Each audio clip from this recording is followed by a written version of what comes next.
A lot of this isn't going to make sense to you, and I'm sorry about that. I'm just going to start at the beginning, with the house.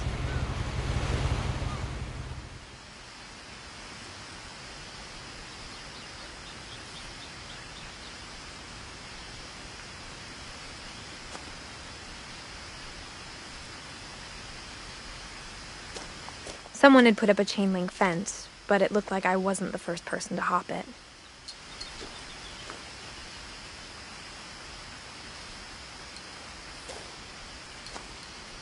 My brother Milton disappeared when I was 4. It was like the house just swallowed him up.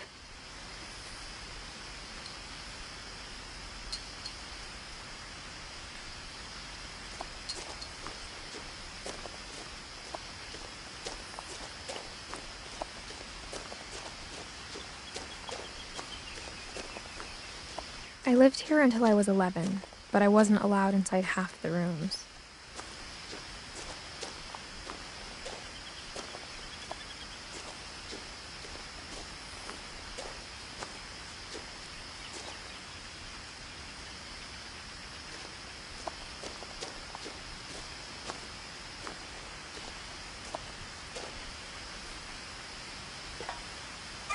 Inside the mailbox were bills from 7 years ago, marked urgent, open immediately.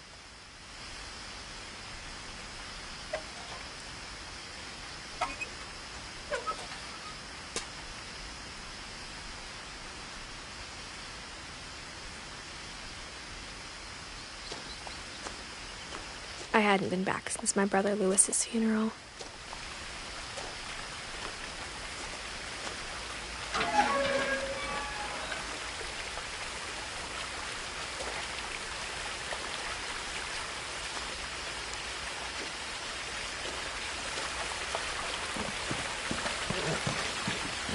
In her will, my mother left me a key, but didn't tell me what it unlocked.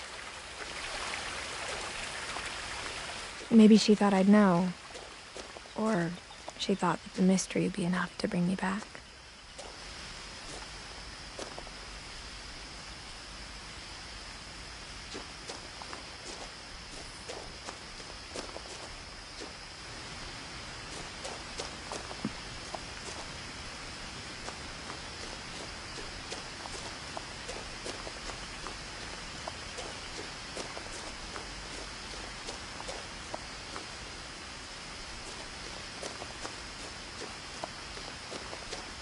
No one had driven this way in a long time, but I saw a few hoof prints.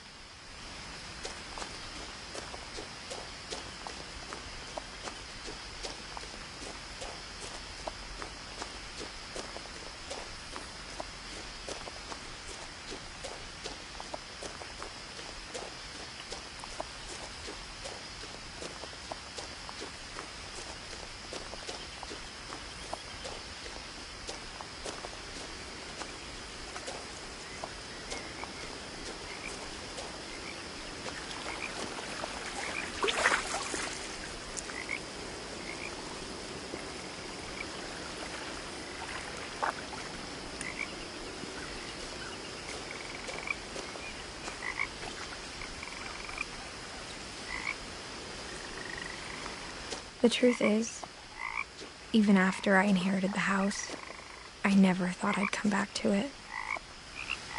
But now I had questions about my family that only the house knew the answers to.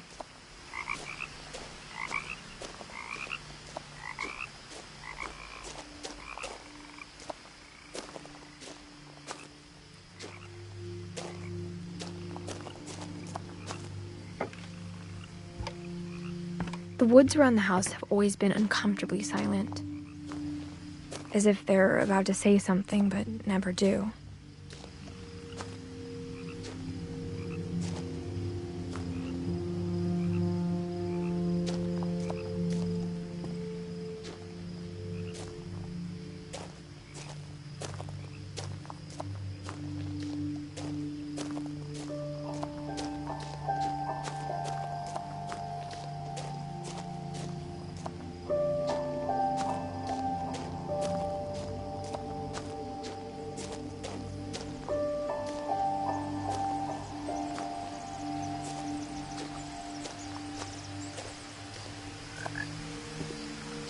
The house was exactly like I remembered it, the way I'd been dreaming about it.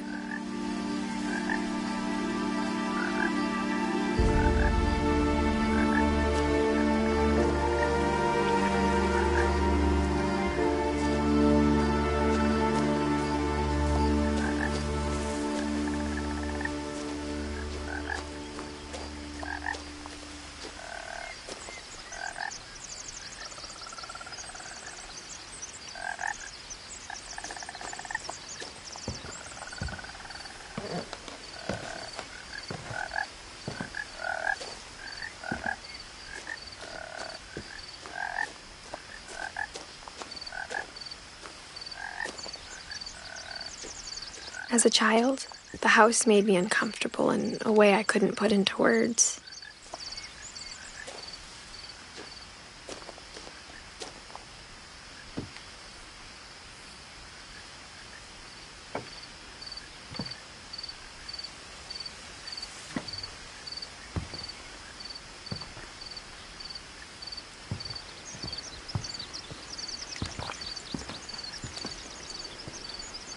I asked Edie once about the dragon in the pond. She said it had killed her husband. I was 6. It seemed like an odd joke to me, even then.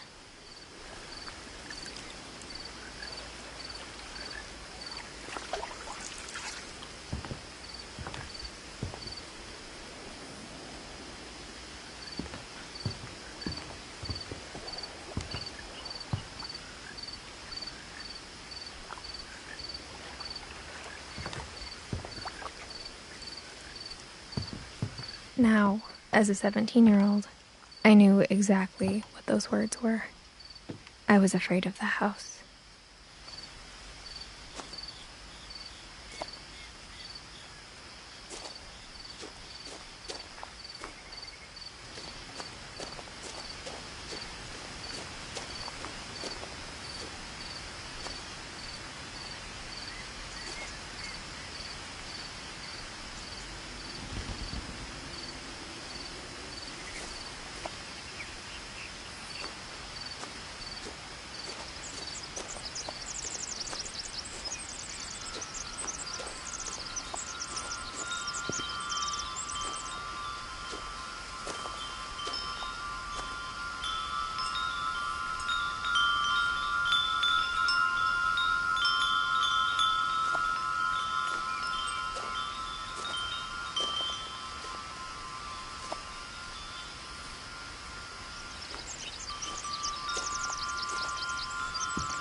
Crawling through the doggy door used to be a lot easier when I was 11.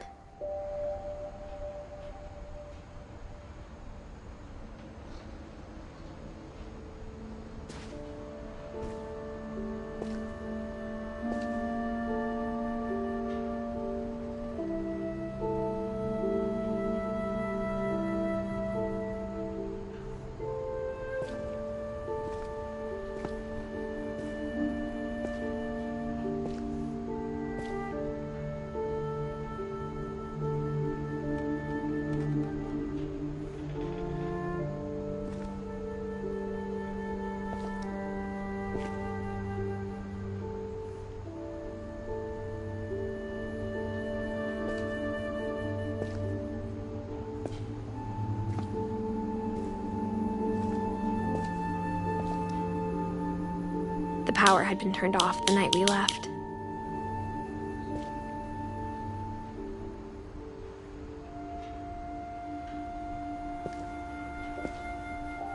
For the first time in years,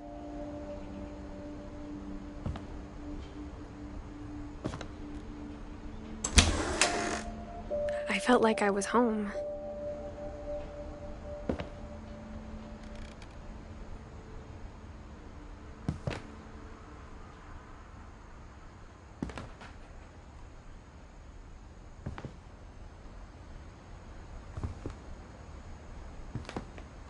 But instead of a family, there were just memories of one.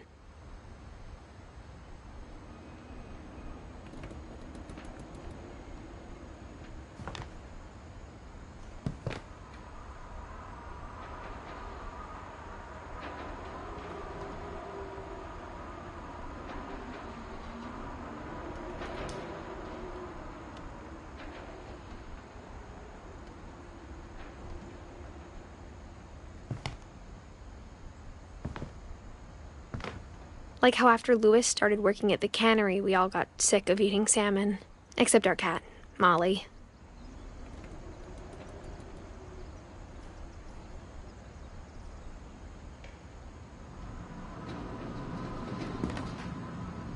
Or how only one restaurant would deliver to our house, so we had Chinese a lot.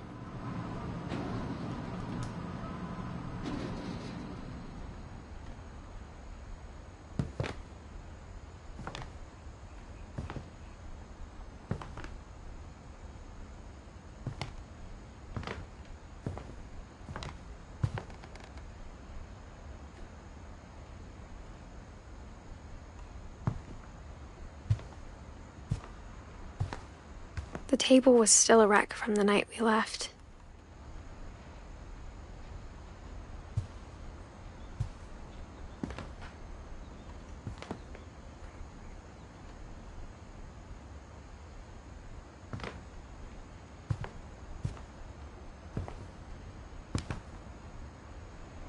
It was like a bomb had gone off, killing everyone but sparing the furniture.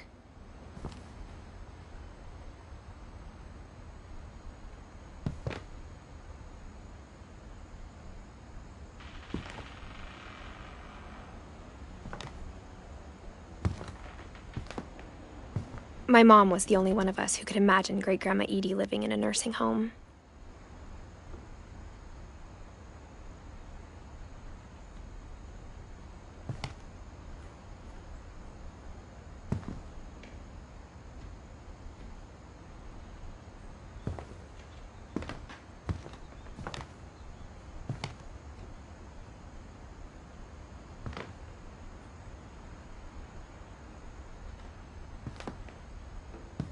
Nothing in the house looked abnormal. There was just too much of it, like a smile with too many teeth.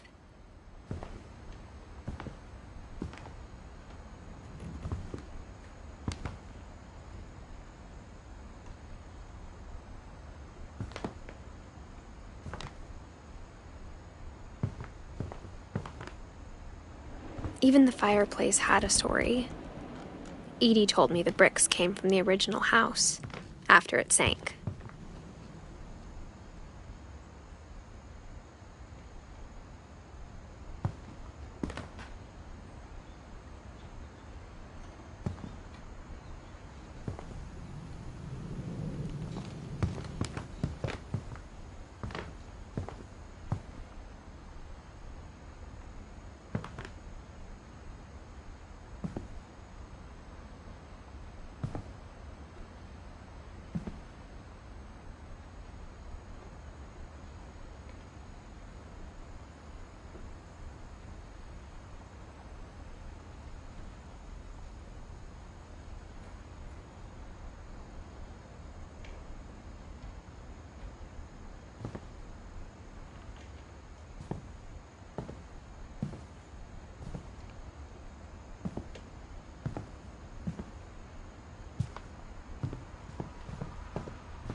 My mom wasn't much of an optimist, but she never stopped believing that my brother Milton was alive.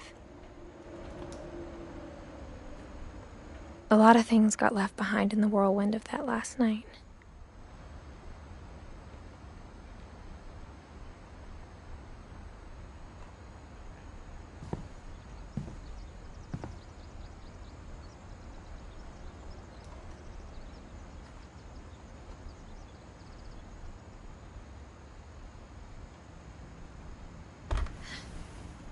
Edie told me once that every Finch who ever lived is buried somewhere in the library.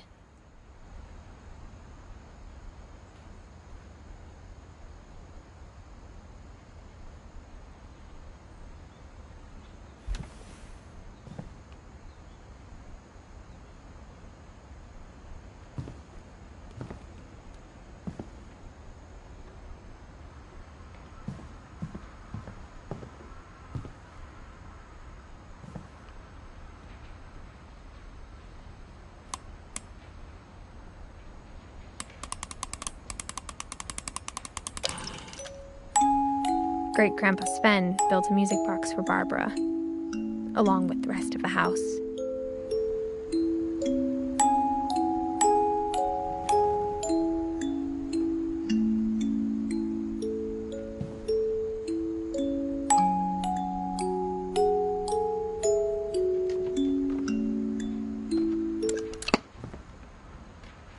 Mom always told me to stay out of the basement, so I wasn't too surprised when the key didn't fit.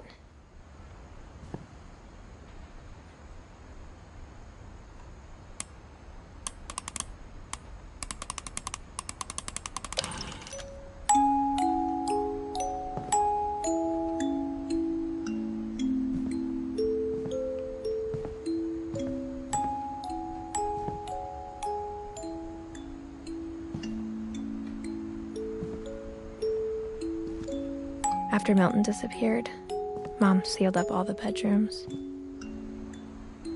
Then Edie retaliated and drilled peepholes.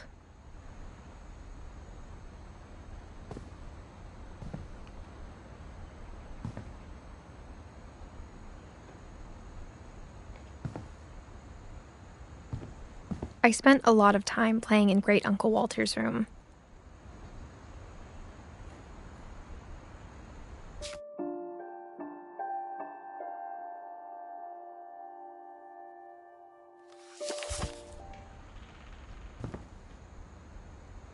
I think my mom sometimes regretted not sealing it up.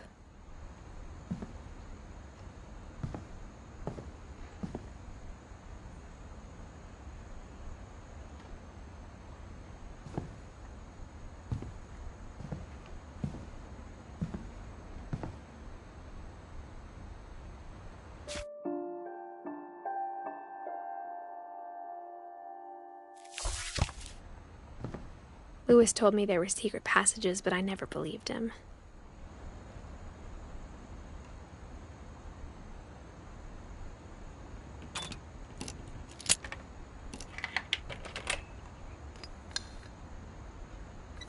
Turns out, my mom was really good at keeping secrets.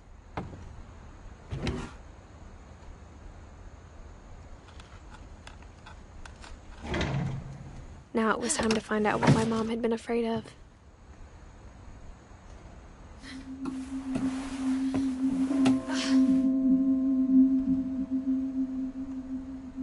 From the paintings on the wall, it was clear my brother Milton had been here before me.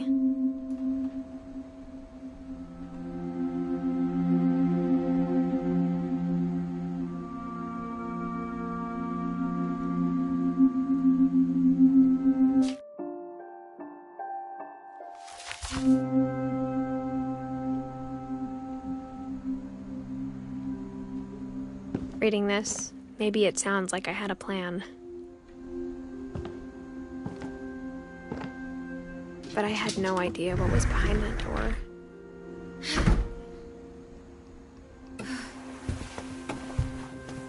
Just like I had no idea where all this was gonna lead.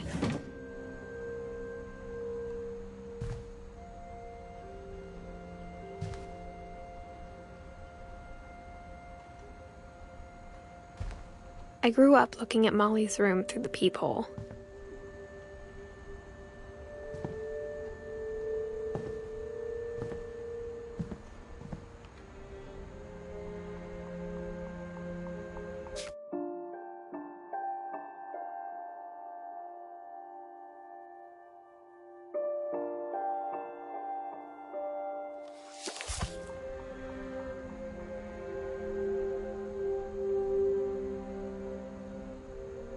Molly's gerbil had a tiny bedroom with its own even tinier gerbil cage.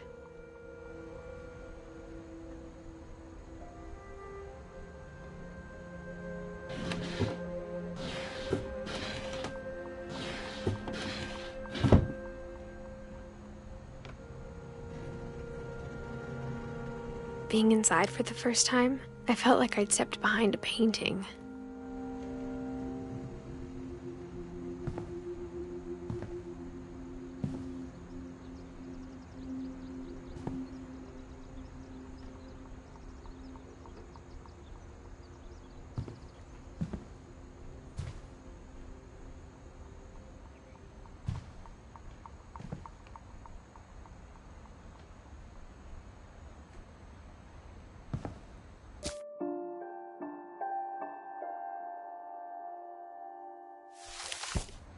I got the sense Edie had spent a lot of time here, before my mom sealed the doors.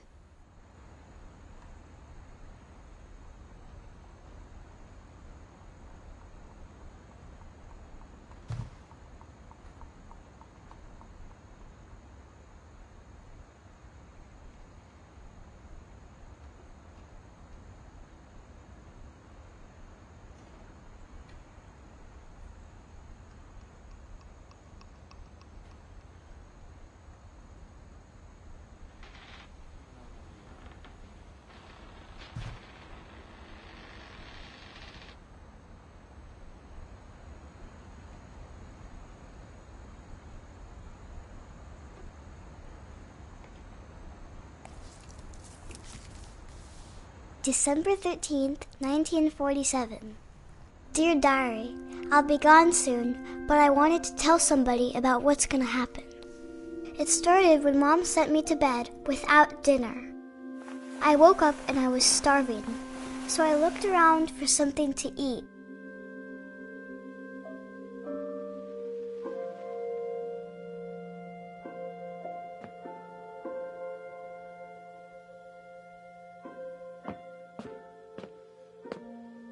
The gerbil food was dry, but I didn't mind it.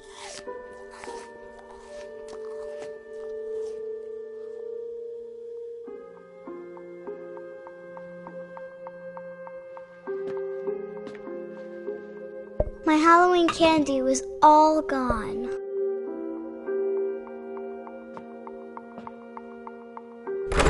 Mom, can I come out now? Sweetheart, it's late. Go to sleep.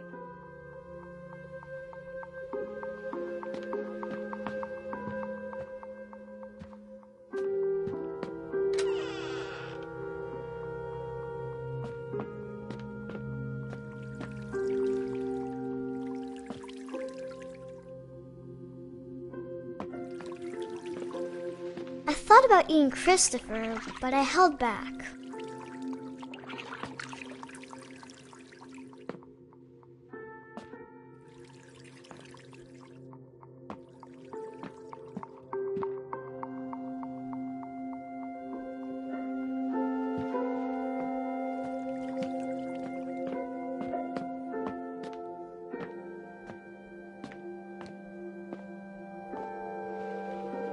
I kept eating and eating.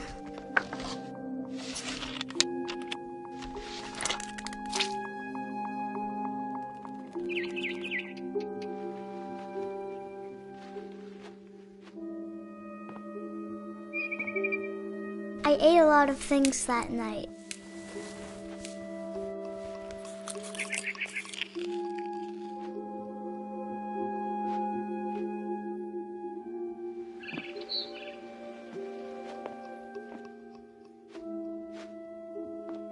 Then I heard chirping outside my window.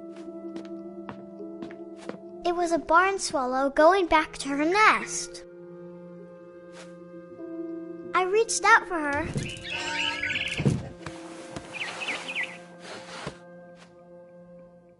And suddenly, I was a cat.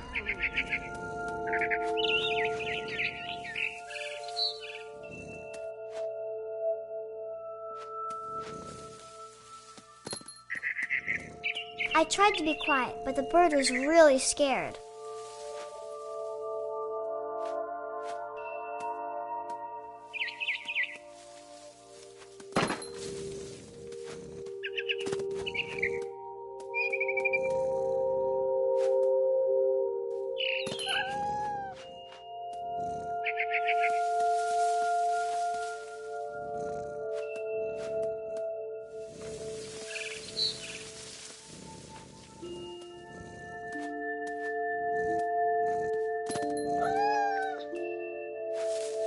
Mom and Dad didn't even look at me.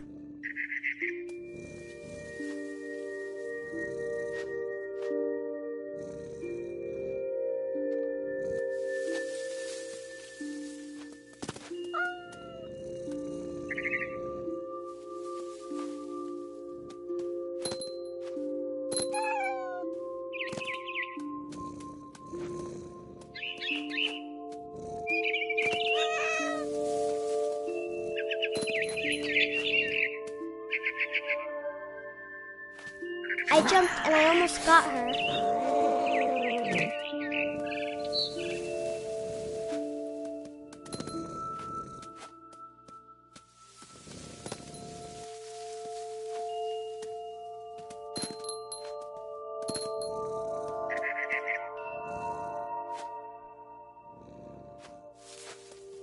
I could tell she was getting really tired.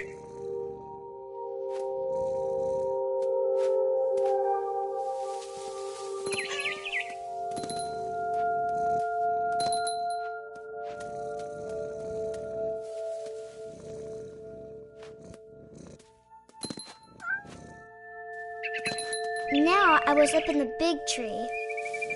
I promised Dad I wouldn't climb it anymore. All I cared about was eating that mama bird.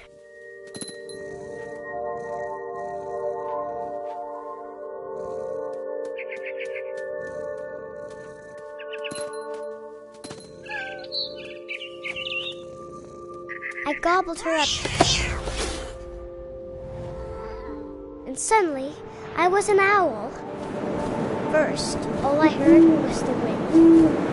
Then I heard little teeth nibbling in the grass.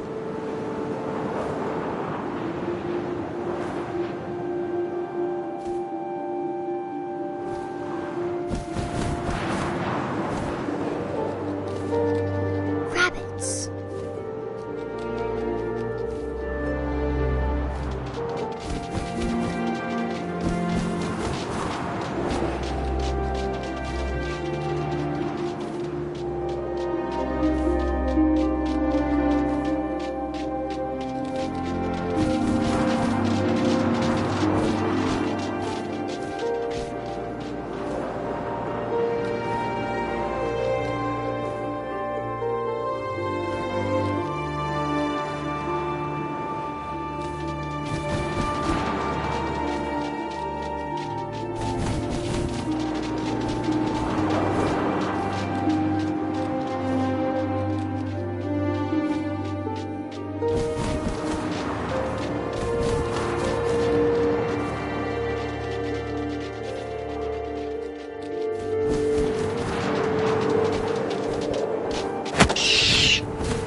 I imagined his face looking up and seeing mine through my talons. I swallowed him up, and I didn't chew one bit. Then I flew off to find something bigger.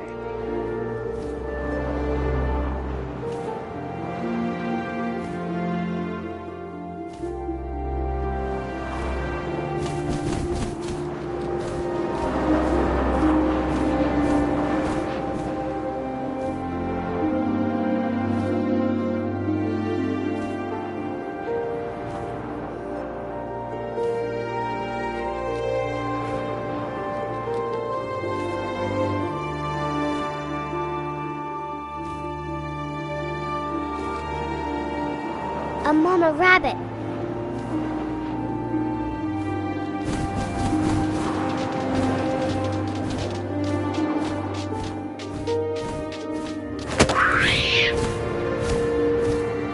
She was almost too big to carry. I started choking, but I couldn't stop eating. And suddenly, I was a shark.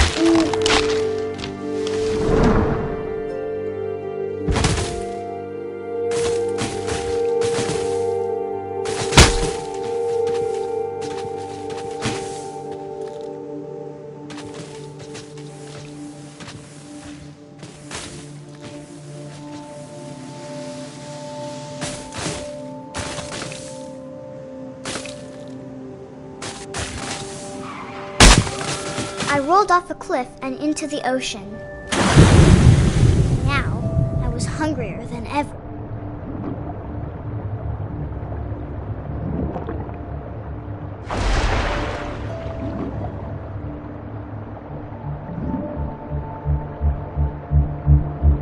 I wanted fat, juicy seeds.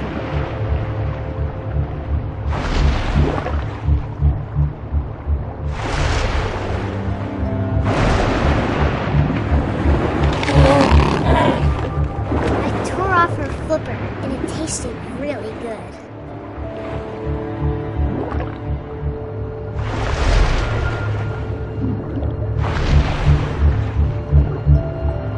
I grabbed on tight, but I was so hungry, I jumped out of the water. When I opened my eyes, everything had changed.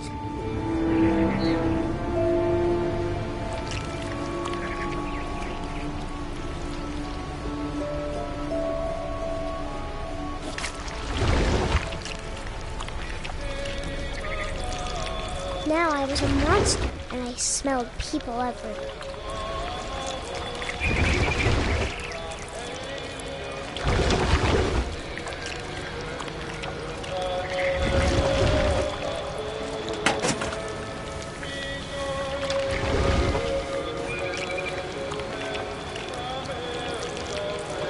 was big, but I moved real quiet.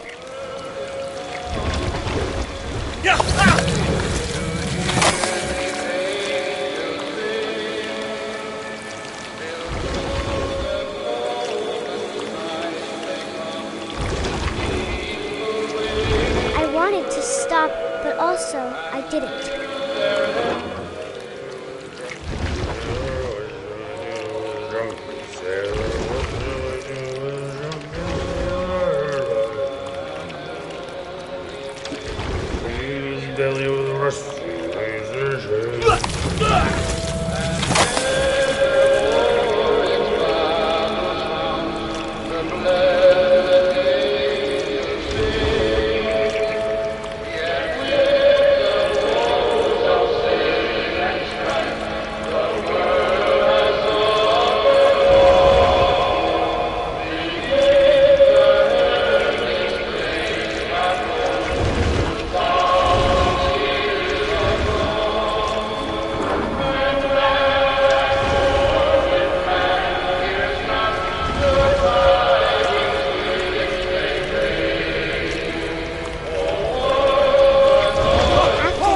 Passenger, I was still hungry. And across the water, I smelled something new. Something I had to have, so I swam towards it.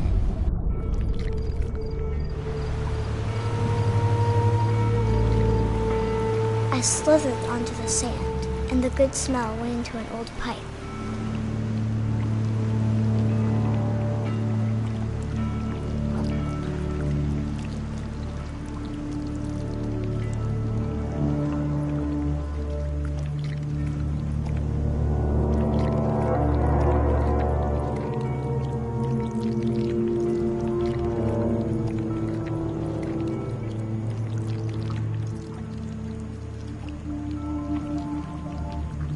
I got closer and closer.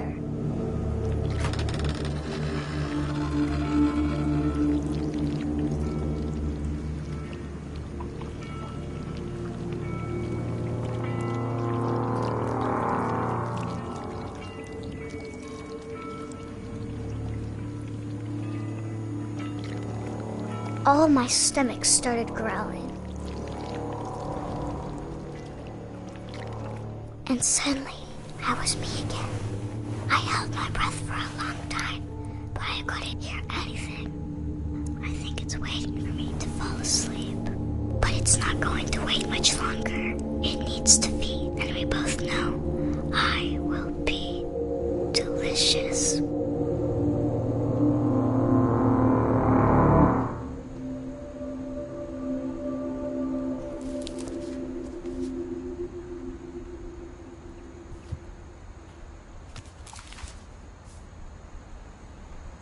I'm not sure if I believed all of that, but I'm sure Edie would have.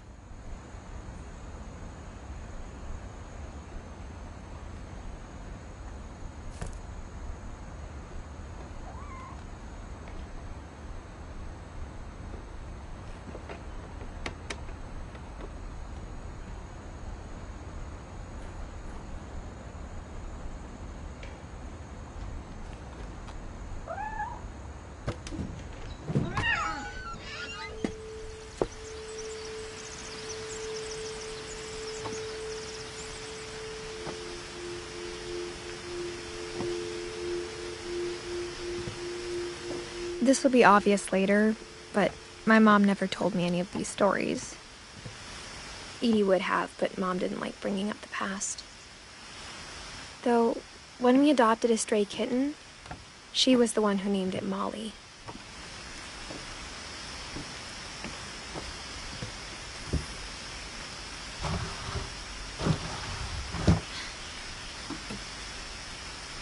I spent a lot of time in Great-Grandma Edie's room.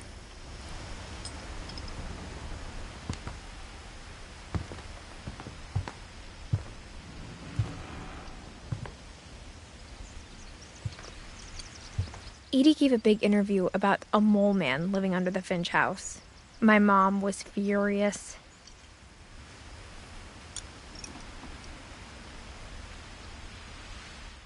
I hadn't thought of myself as Edith Jr. for a long, long time.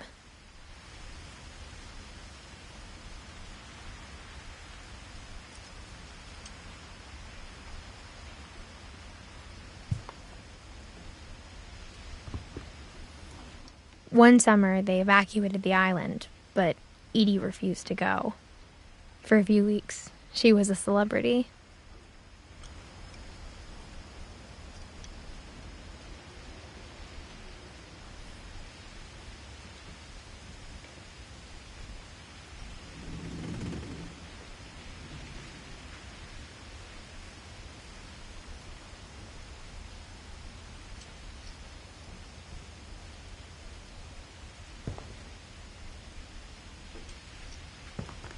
When Edie told people Sven was killed by a dragon, she could also have said he was building a dragon-shaped slide that collapsed. She could have, but she didn't.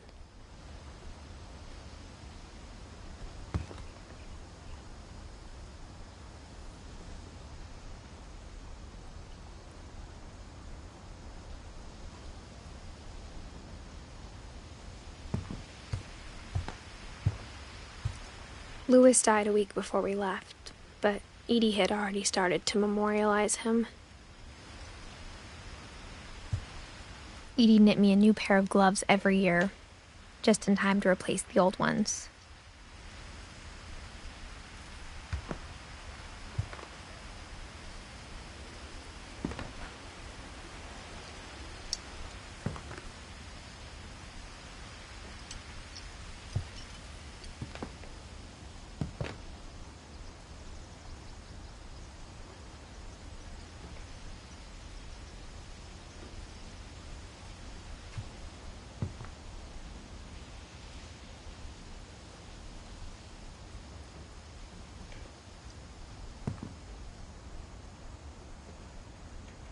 Her room was like a museum.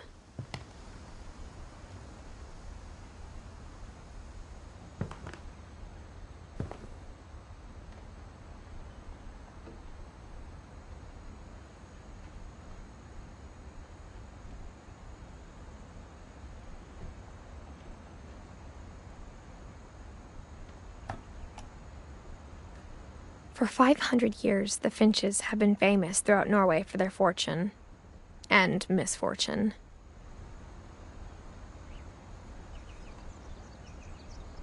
Odin Finch buries the latest victims of the family curse, his wife Ingeborg and their newborn son, Johan. On January 7th, 1937, he set sail with his family and his house, hoping to leave the curse behind. But 40-foot waves off the coast of Washington send the house and Odin to the bottom of the sea. Odin's daughter Edie, with husband Sven and baby Molly, step ashore on their new home, Orcas Island. Odin Finch is the first to be buried in the new family cemetery. His daughter Edie is already dreaming of a new Finch house.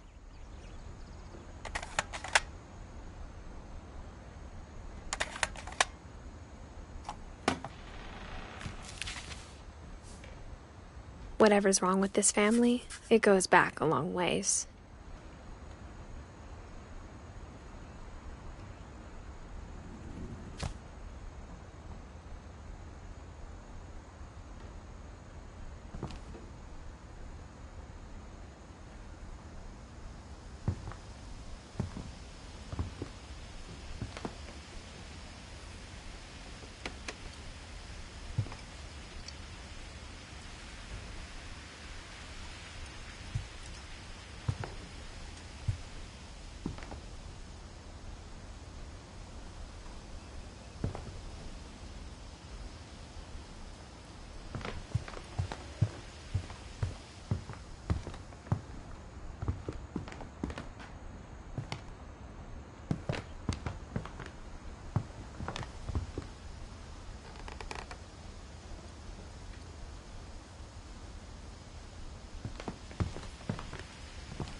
Even in her 90s, sometimes Edie seemed a lot younger than my mother.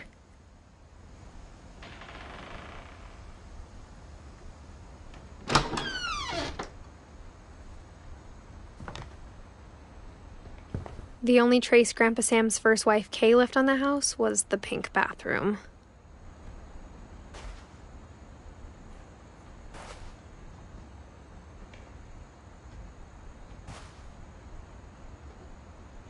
It was a pretty big trace.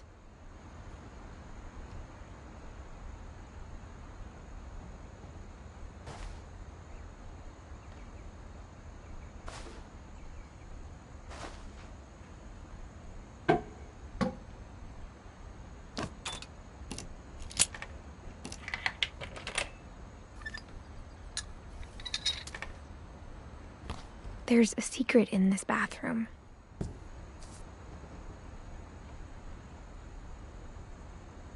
It's in the last place you would look. It isn't in the cupboard. It's hidden in this book.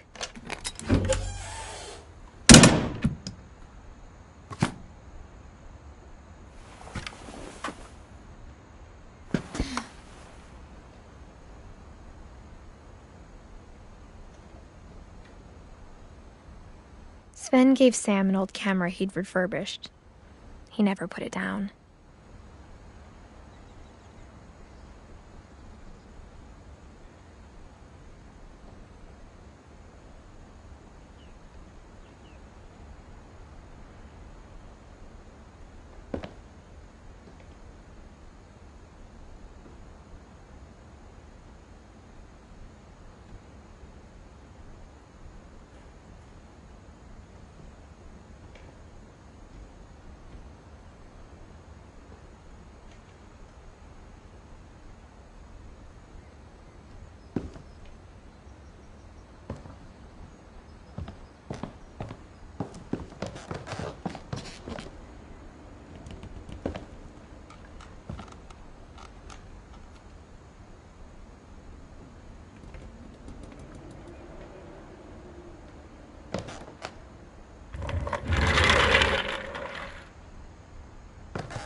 I knew Grandpa Sam had a twin, and that he never talked about him.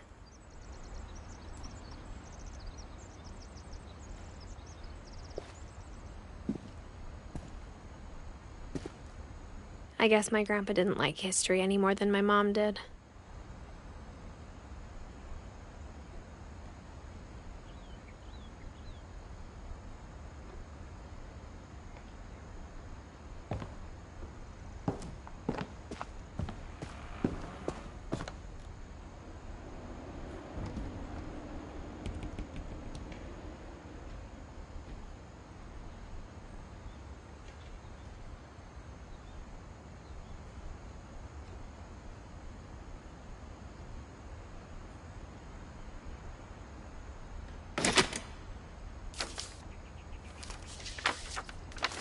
How I Want to Remember My Brother by Sam Finch.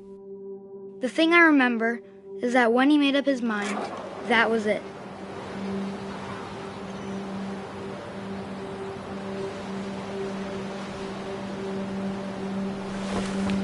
My brother said he'd die before he ate another mushroom. And he did.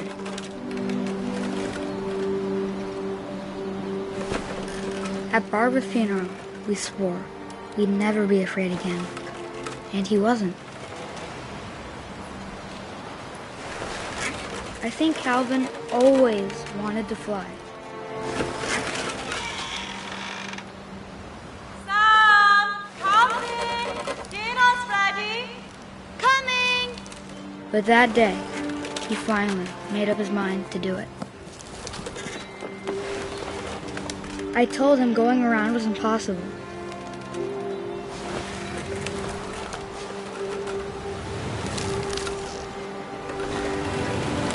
Maybe if I hadn't said that.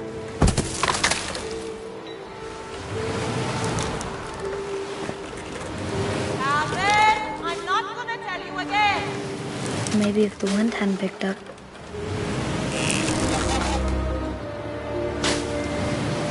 Then maybe he'd still be here.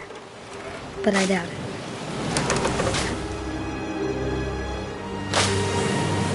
I think he'd already made up his mind.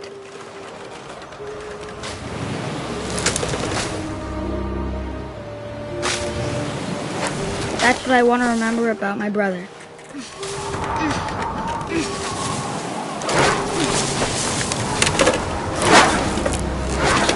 The day he made up his mind to fly. And he did.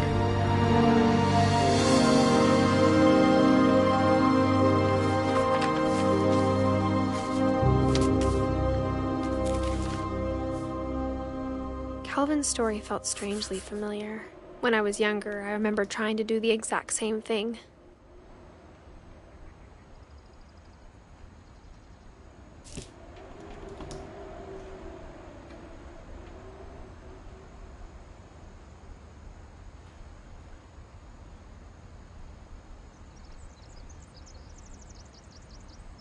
After the funeral, Edie roped off Calvin's half of the room.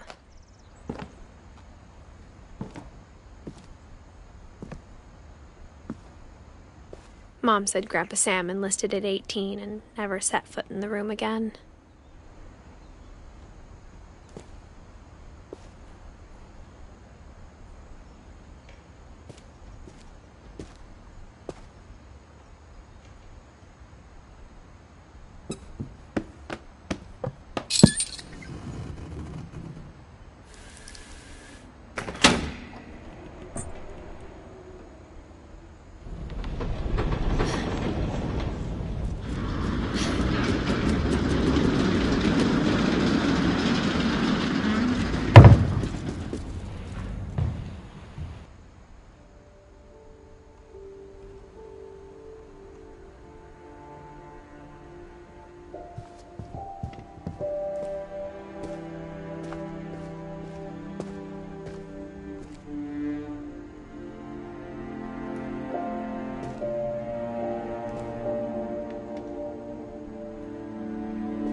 The passages were a pretty tight fit.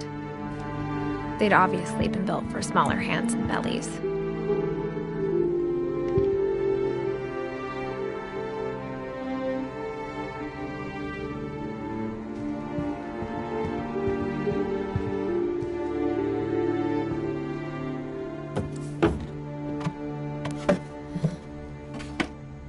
Growing up, I always thought of Barbara as a child star.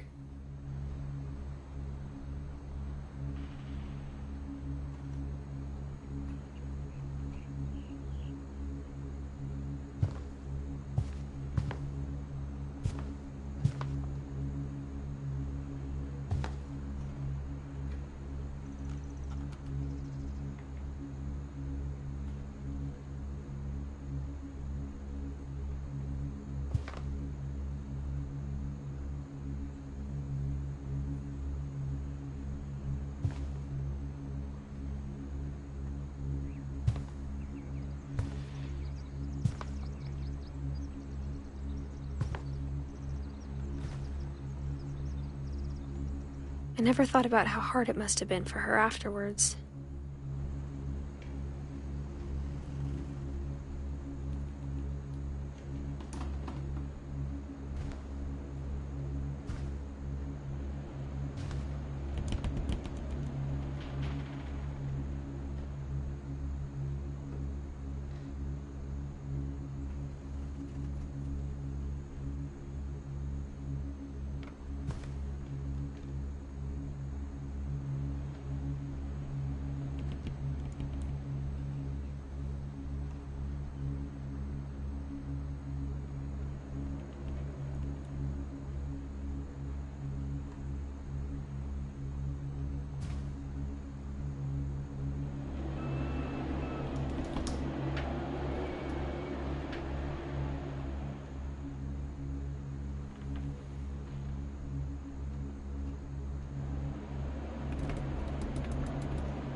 Of all the stories people wrote about Barbara's death, I'm surprised Edie saved this one.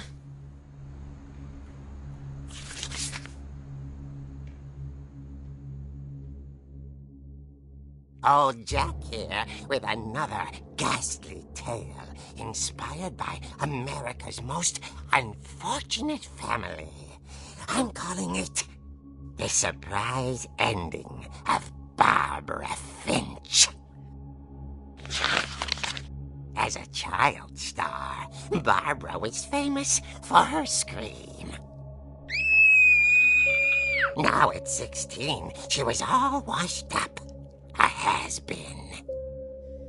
But in a lucky break, she'd been asked to perform her signature scream at a local convention for monster movie fans. It was just the boost her career needed.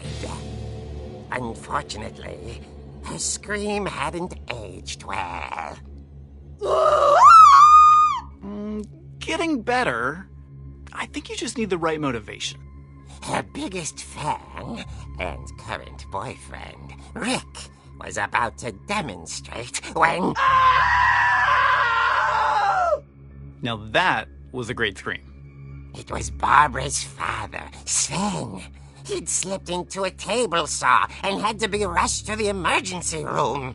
So Barbara got stuck babysitting her youngest brother, Walter. Her convention comeback was cancelled.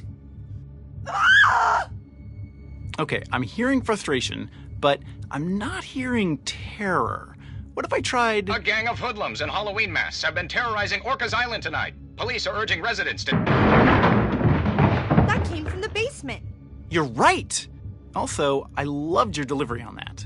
Why is your basement door locked? Because my dad likes making puzzles and secret passages. There's a key hidden in the music box. The secret is to keep winding and winding until finally the key pops out. Thanks, babe. I'll be back in a sec. 20 minutes later, Rick hadn't returned. So Barbara went to look for him, right on cue. She reached for the music box. And as she wound the key, she listened for Rick, but the house was silent.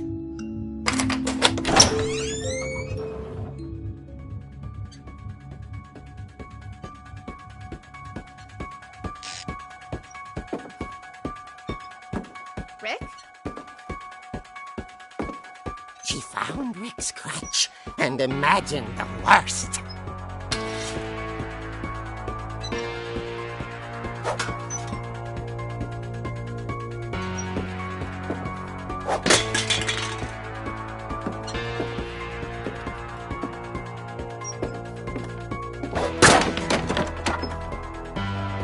The gang's leader is the infamous Hookman killer, Dr. Carl Hamill, who impaled and then ate his family 10 years ago tonight.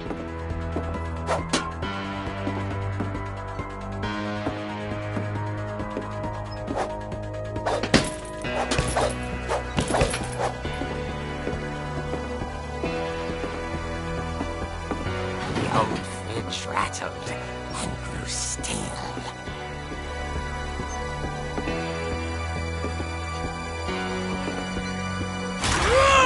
Oh dear!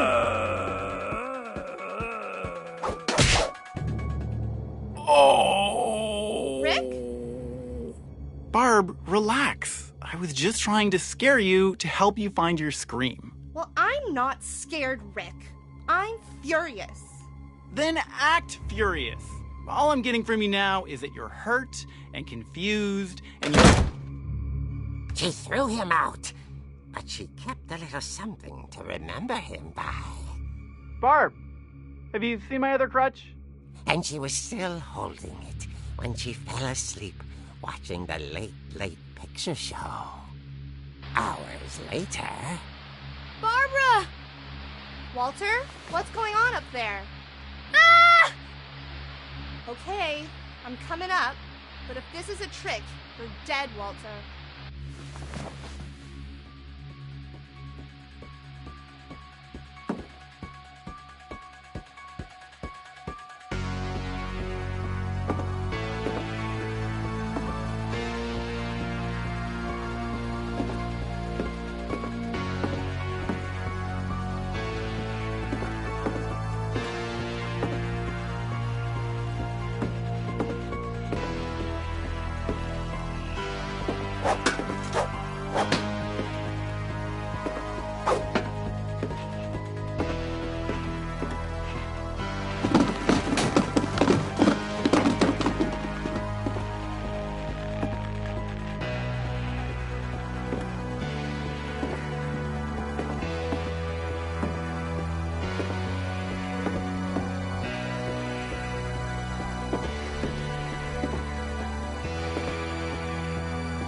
his bedside radio was still on.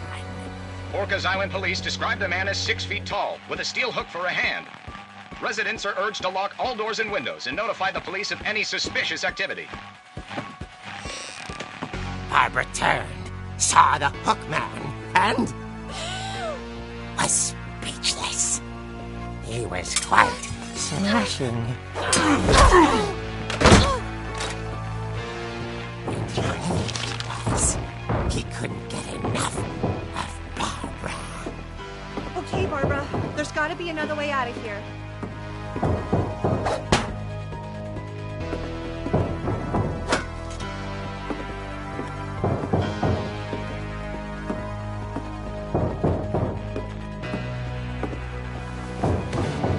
That night, she played her part beautifully.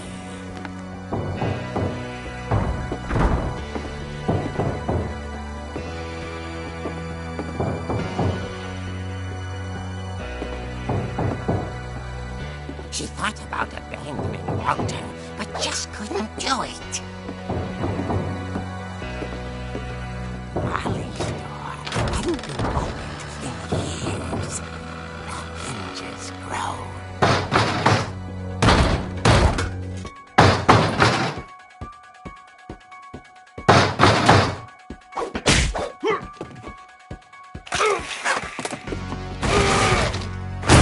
He wasn't moving, but she sensed the story might not be over yet.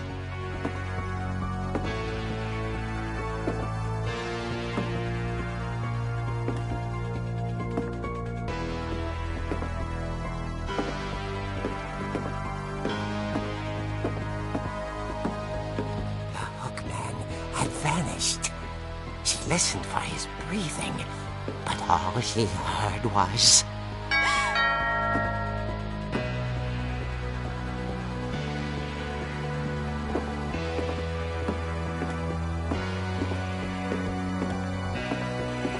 someone at the door was dying to speak to young Barbara. At the door, she heard whispering.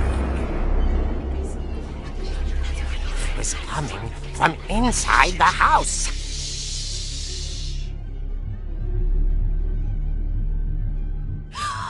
Oh dear.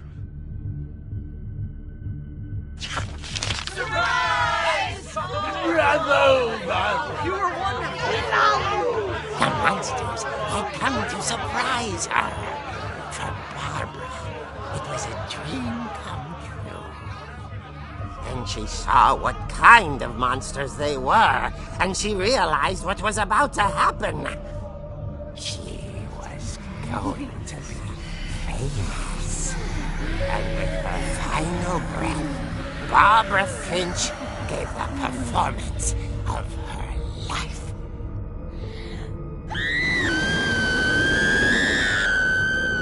I wasn't there myself, but I hear Barbara was magnificent.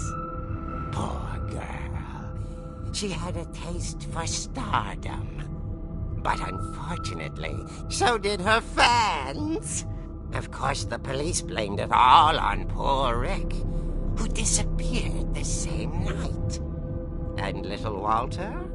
Hiding under his bed the whole time. He took it all pretty hard, but that's another story. As for Barbara, tucked inside the music box is all they ever found of her. Her ear. Now that's what I call a real eerie tale.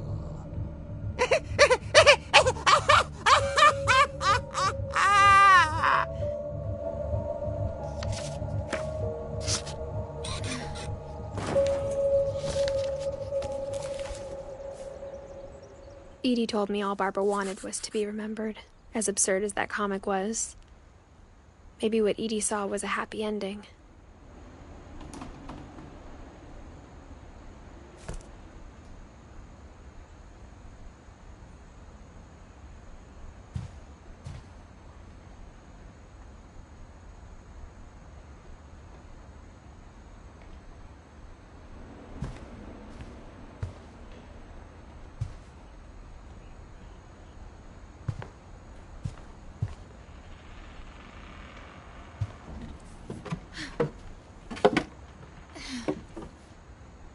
I guess now I know why Mom didn't like me playing with the music box.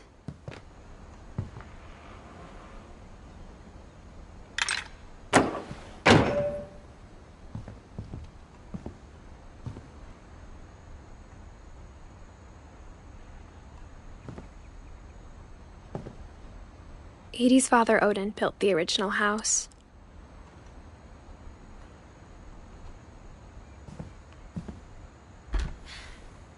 Barbara was a child star for 2 years, until America grew out of it.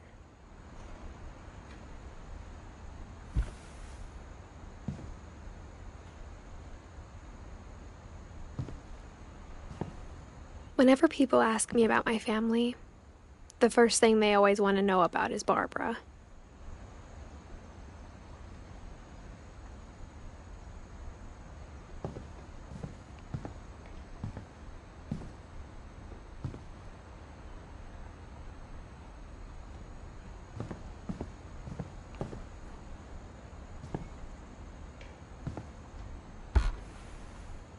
The last time I was in Edith Sr.'s room, I was 10 and she was painting my portrait.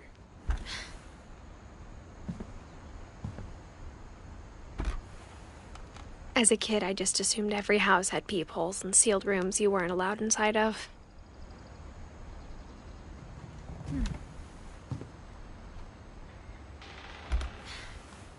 My Grandpa Sam spent 7 years sharing a room with his dead brother, Calvin.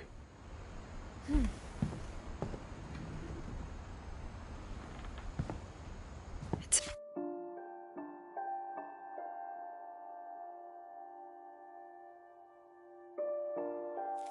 funny. All those times I played with the music box and never found the basement key.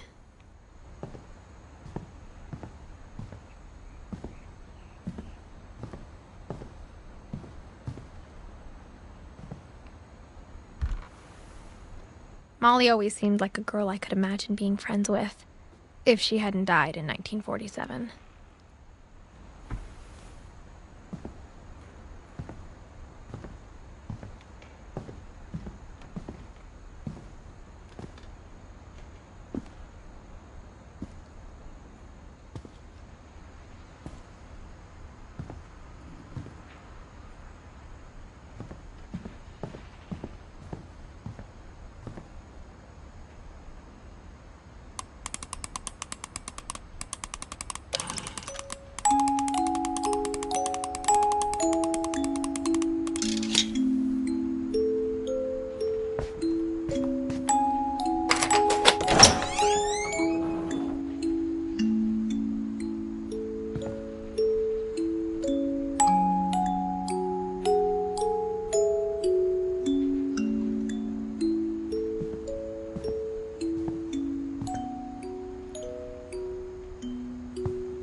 Mom said the basement was off limits, unless I wanted another tetanus shot.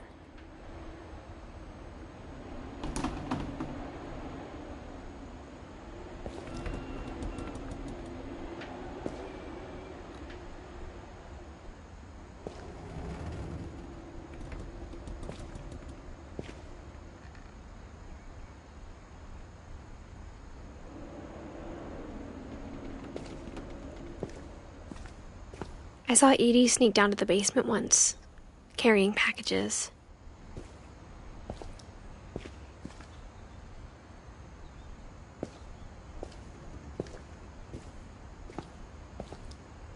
I thought maybe she was hiding presents.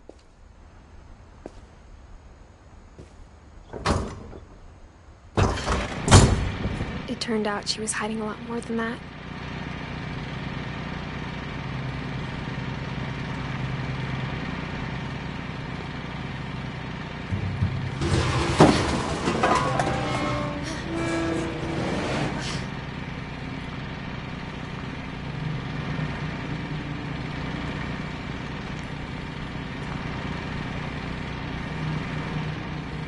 I remember asking Mom once about where Walter had gone.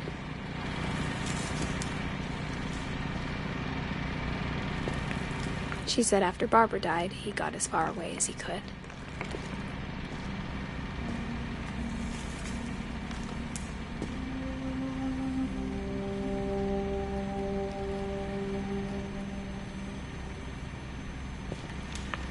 If there's a pattern in all these stories,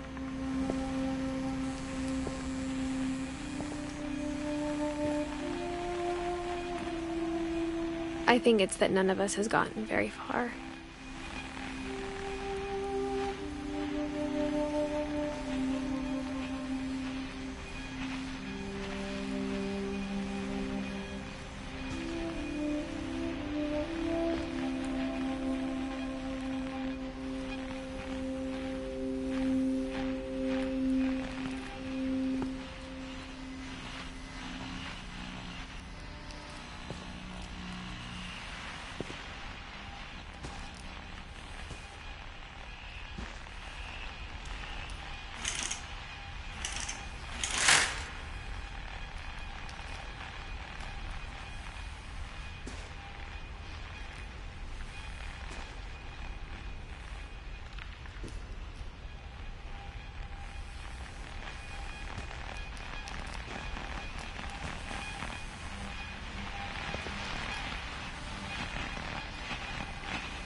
Goodbye, everyone.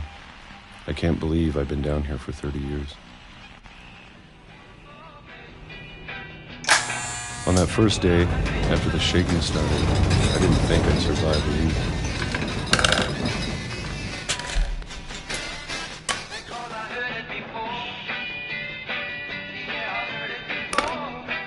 But after a few days, I settled into a routine. That's what kept me sane. Having a schedule, living for today. I always expected to be dead tomorrow. But if you wait long enough, you get used to anything.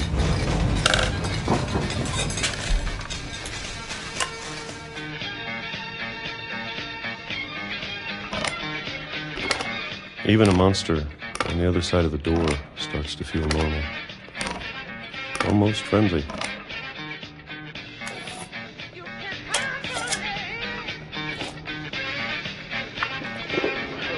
And then one day, everything just stopped. Whatever that thing was, it was gone. Maybe it got tired of waiting. Or maybe I just got tired of being afraid.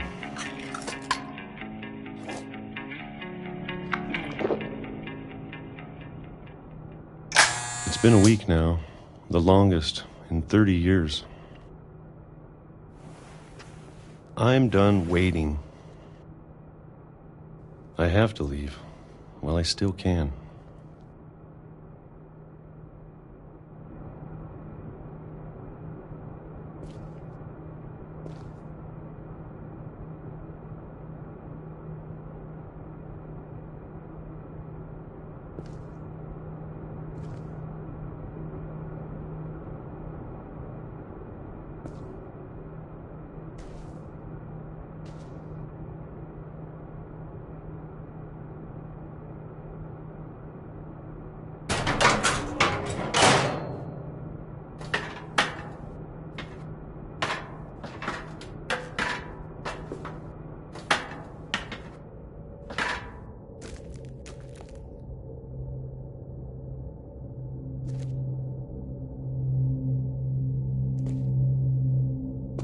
know it's out there, somewhere.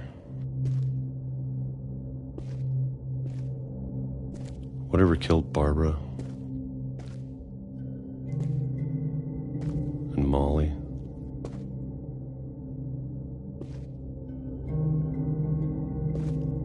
And Calvin.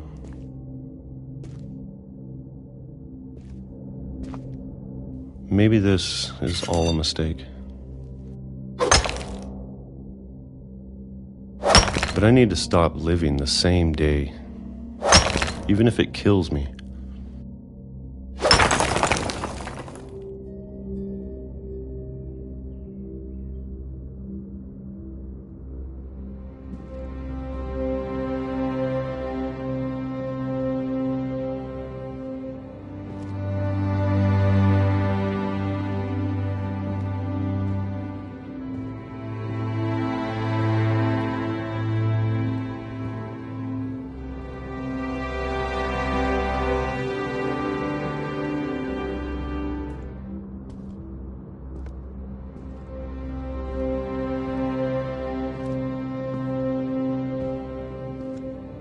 Whatever's out there, I want you to know I'm ready for it. I'm going to appreciate all of it, especially the food. I don't mind if I only have a year, or a month, or a single week.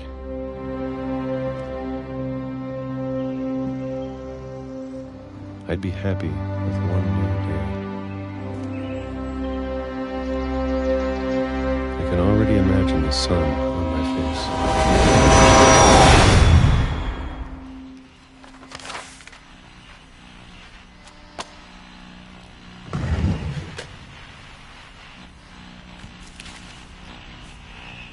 Walter died when I was 6.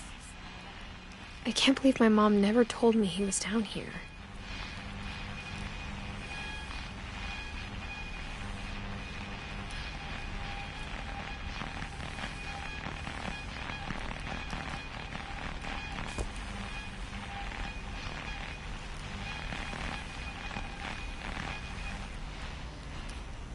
I'm sure my mom was trying to protect me.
Maybe she was afraid I'd end up like Walter.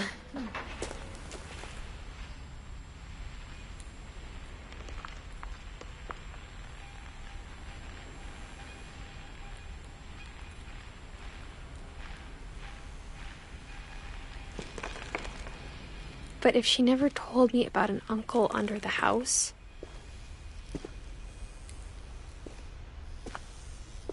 I can only imagine what else she was hiding.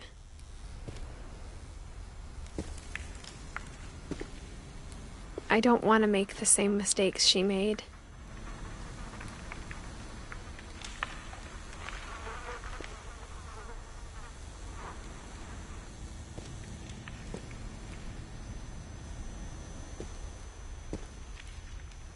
Trying to bury something that's still alive.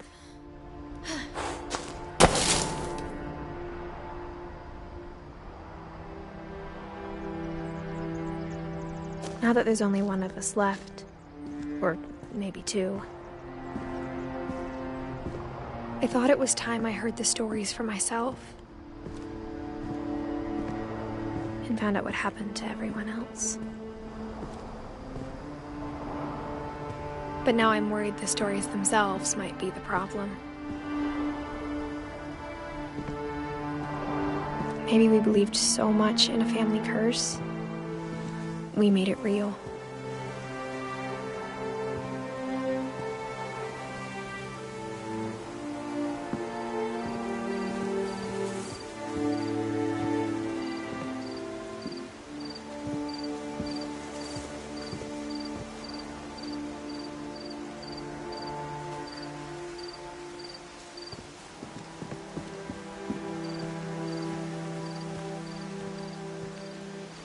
I don't know if I should even be writing this.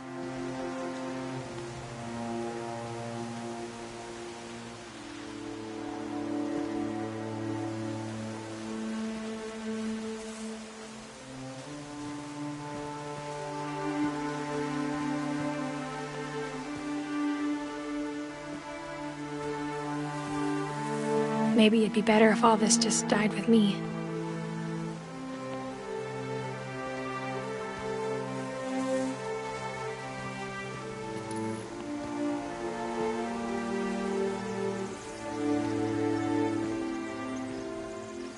But I thought you should know about your family.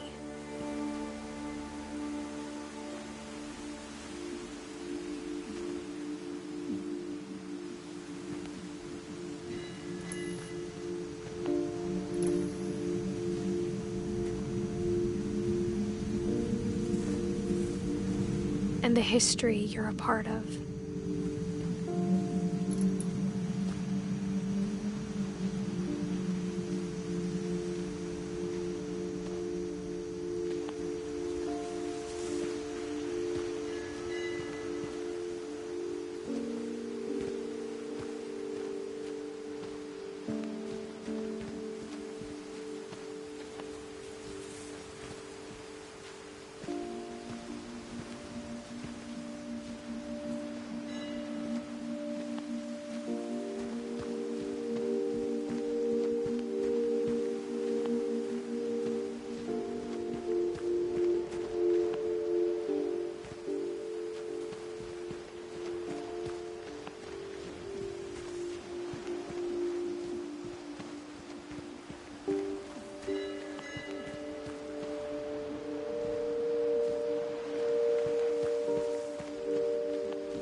Though to be honest, I feel as lost as you probably do right now.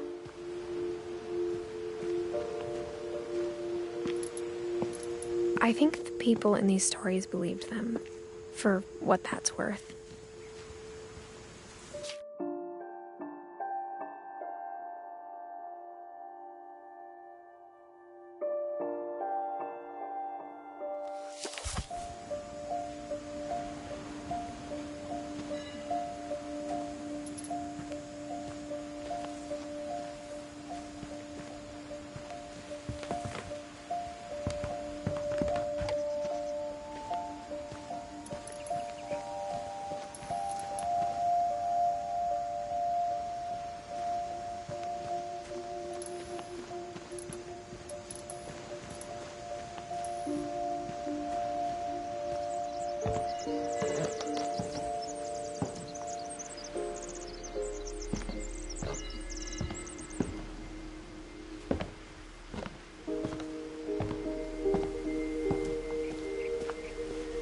And when you look at the house, that history of imagination and stubbornness and madness,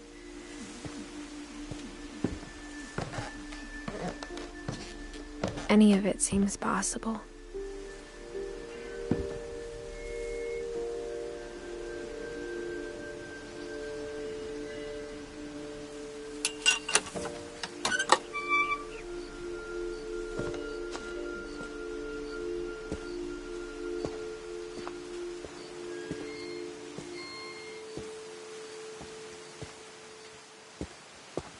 I think we've been surrounded by death for so long, we've just gotten used to it.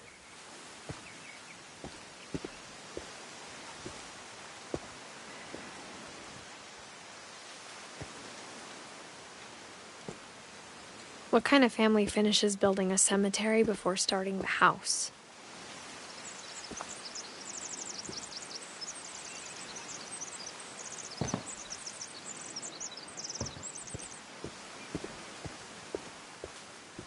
It's embarrassing for me to admit this, but the pet cemetery made me more uncomfortable than the human one. 3 of the gerbils were mine, and 2 had been my fault.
Sven built the house, but it was Edie who designed the cemetery.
I'm sure Odin's monument had been Edie's idea.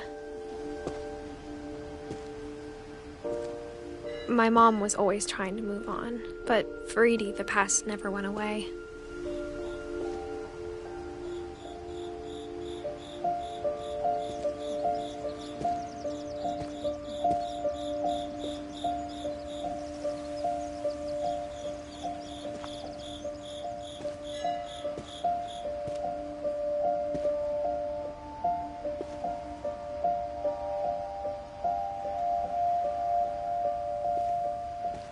She could see it poking out of the water at low tide.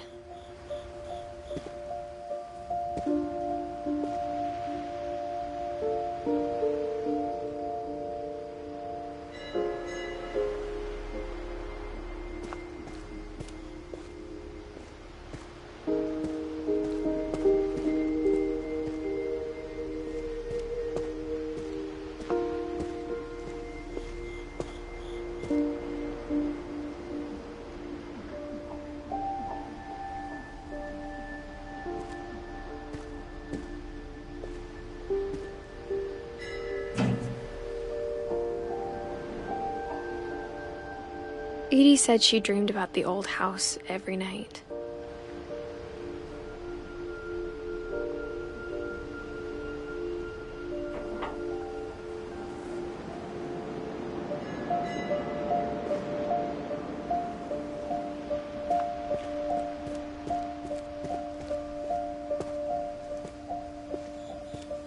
Edie's side was always easier for me to understand.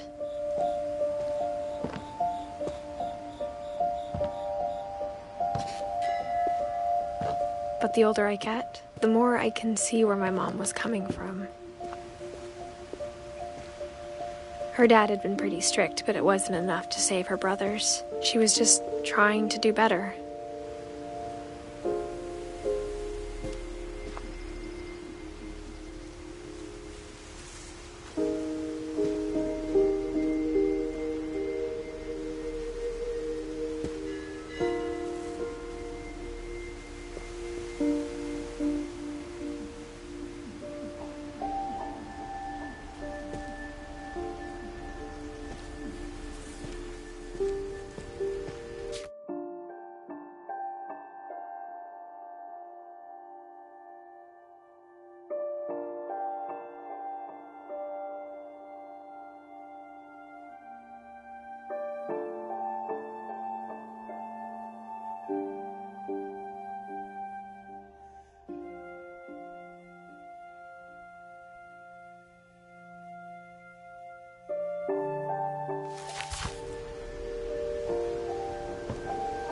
She lost 2 of her brothers, just like I did.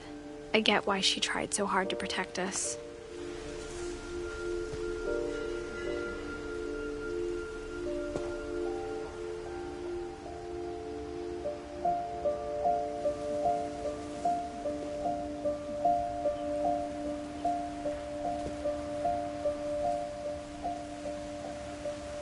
We never found Milton's body, so my mom insisted we were putting up a monument, not a tombstone.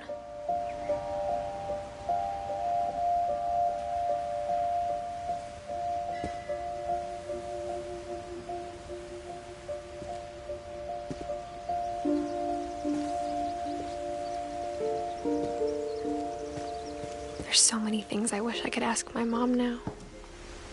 Part of me thinks this is what she wanted all along. For me to come back someday and find everything out for myself.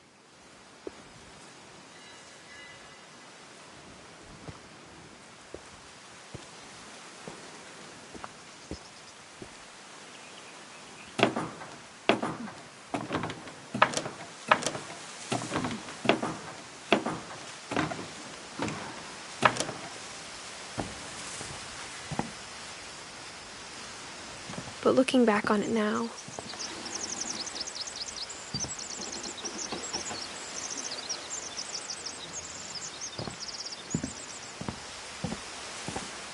if she told me there was going to be so much climbing, I never would have come when I was 22 weeks pregnant.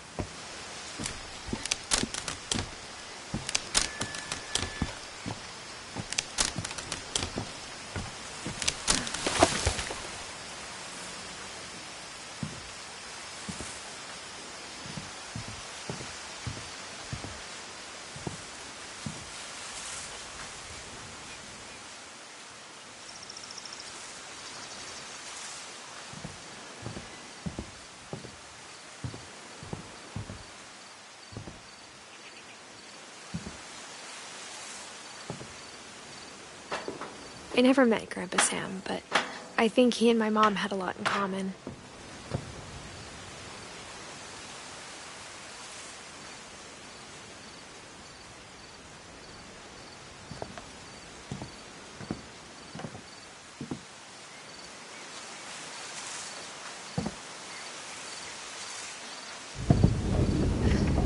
They were both pretty intense.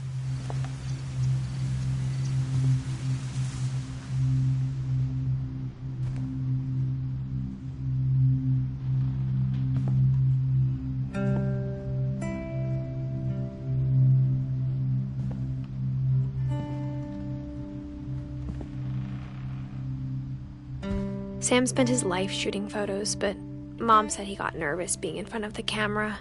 I guess we're all afraid of something.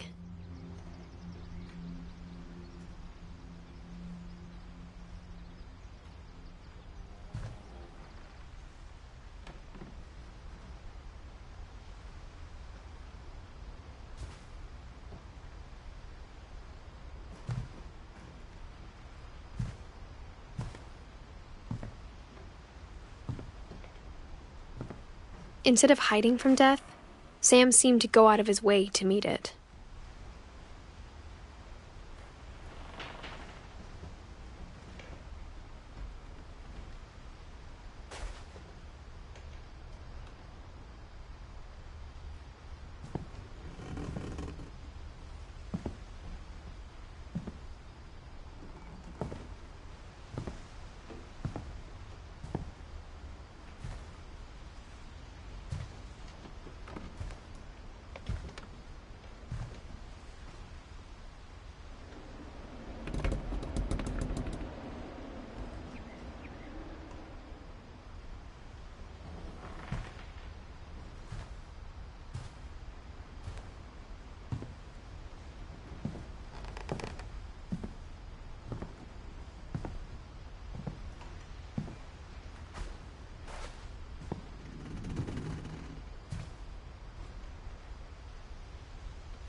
Dawn, I promise, you'll never forget this weekend. Yes, sir. These memories are gonna last a lifetime. Am I gonna have to shoot anything? It's a hunting trip, Dawn. Shooting is strongly encouraged.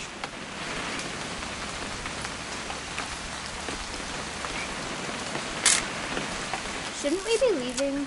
Just want to get a shot of you, Dawn, then we can take off. I'm over here, Dad. Just need to get a shot of you, Dawn, then we can hit the road. Not quite. What?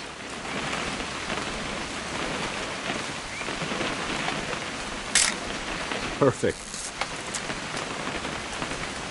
It's gonna rain the whole weekend, isn't it?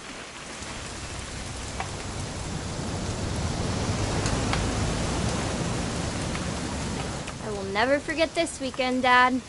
That's the spirit. Okay, got it. I'm gonna take some pictures, okay? Just be careful. That camera's older than you are.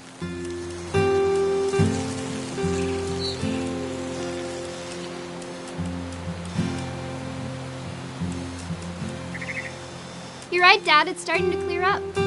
Still freezing, though.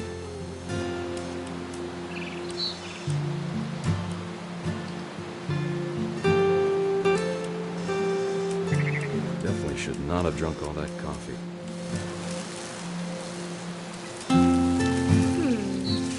Hold still while I take a picture of you.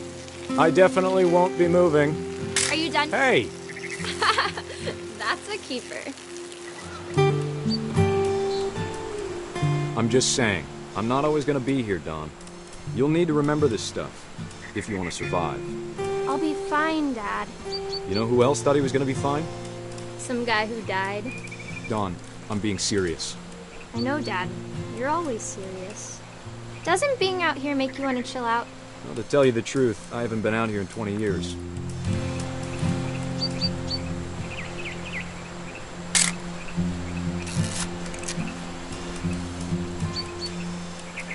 Last time I was with my brother Calvin. Man, that was a great trip. Your grandpa Sven taught us how to fish, how to build a fire. Dawn, don't you think you could find something more interesting to photograph? We found an old logging trail. There were deer everywhere. I bet if I could remember where that trail was, we'd spot a buck for you in no time. Give me a minute to check the map.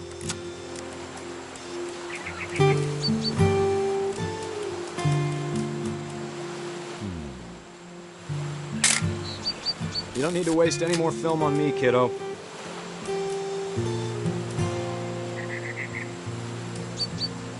Let's see.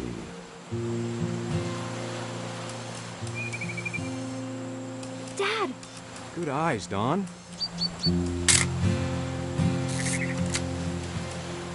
Before you take the shot, let me get a picture of you. Dad, Just breathe. Turn off your imagination. Focus on your target.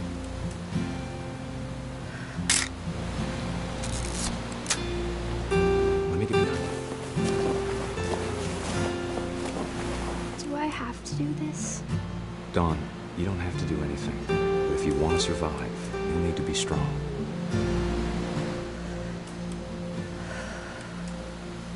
Now keep yourself squared up, elbows down, like we practiced. Great shot, Dawn!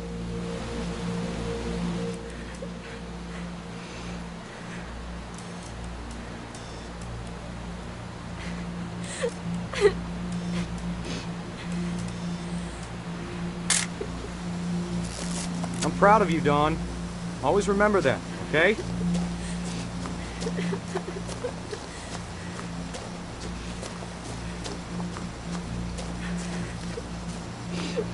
Sorry, Dawn. Just gotta reset the timer.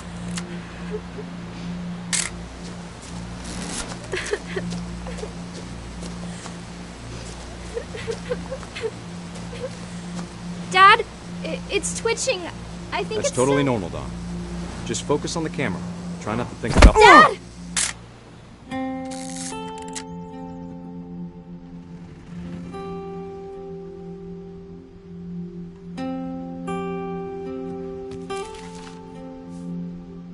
Of all these stories, that's the one I wish most that my mom had told me.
After Sam died, my mom and Edie got really close. They'd both lost a lot.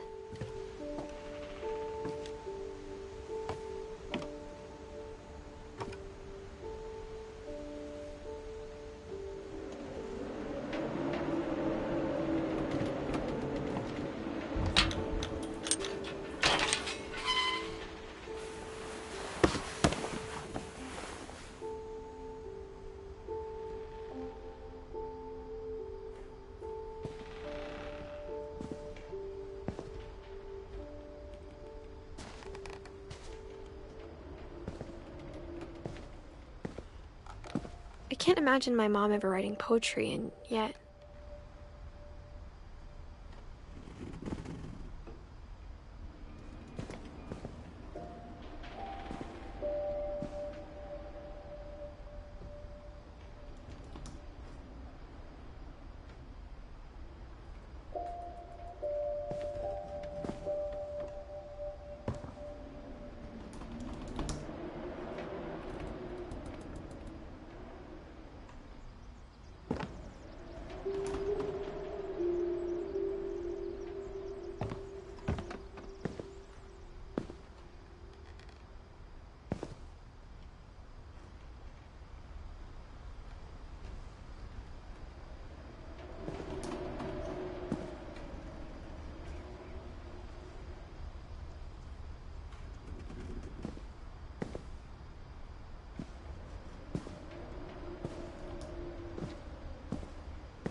Dear Kay, do you remember the way Gregory used to laugh when he thought he was alone?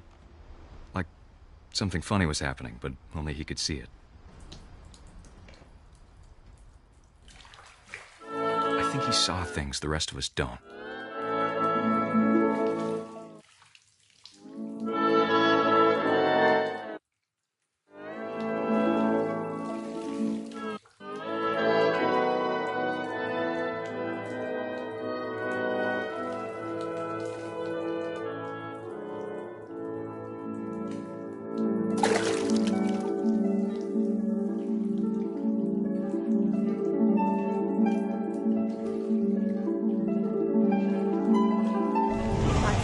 Gregory, it's time to... Hold on, sweetie. Hello? Sam, I told you I don't want to talk right now. I wonder what he saw.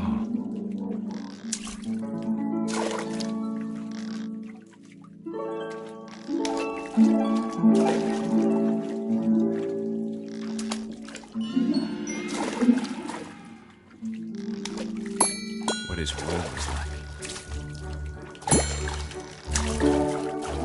He reminded me so much of Calvin. Lost in his imagination.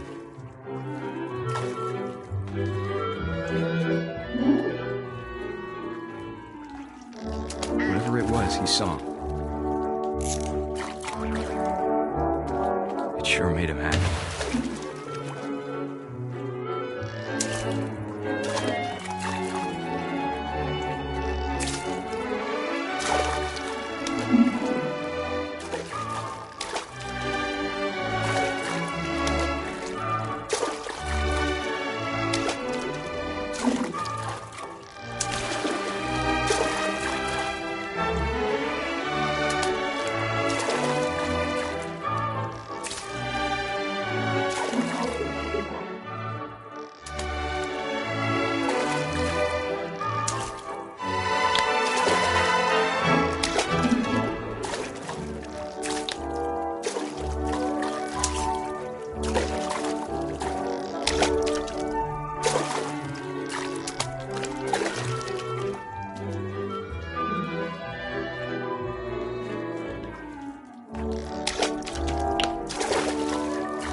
sounds.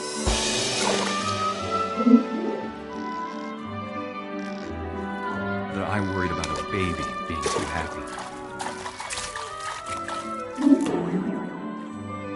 But I could feel him slipping away. Sorry about that, Gregory. I know you did everything you could. Maybe if I hadn't called that night. Damn it. Hold on, I don't want Gregory to hear this. I wish he could have told us about the world he saw.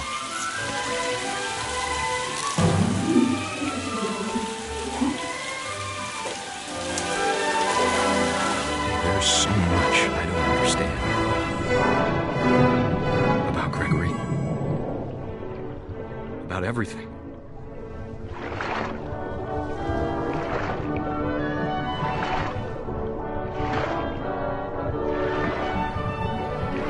But I know what happened wasn't your fault.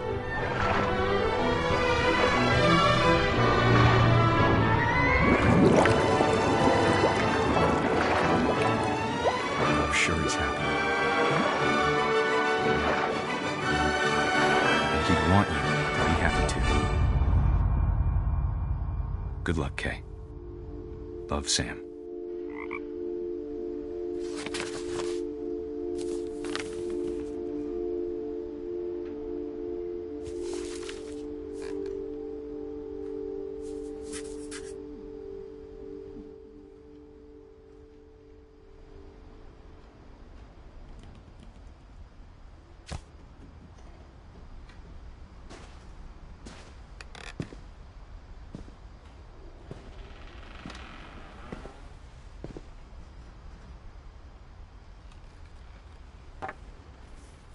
A poem for Gus, who always said the wedding was a bad idea.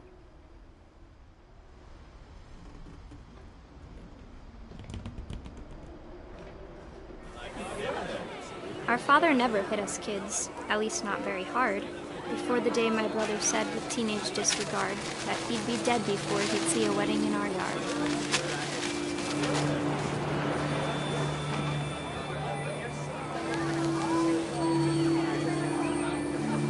My father made him come, of course, but Gus stood far apart, just flew his kite and bottled up the storm inside his heart.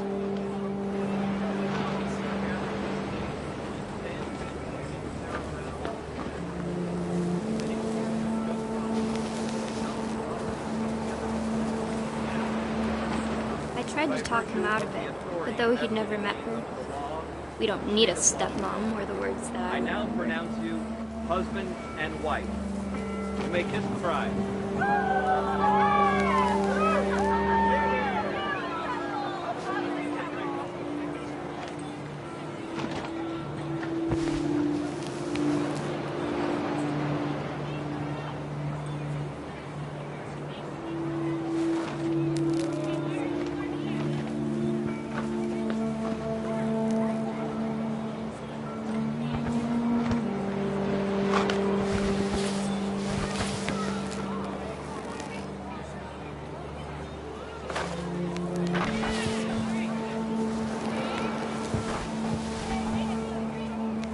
When the time for photos came, Dad ordered him to come here.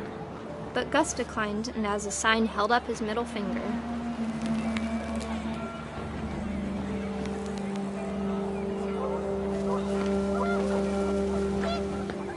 The wind picked up, and panicked geese appeared and quickly went. But all the humans did that day was go inside the tent.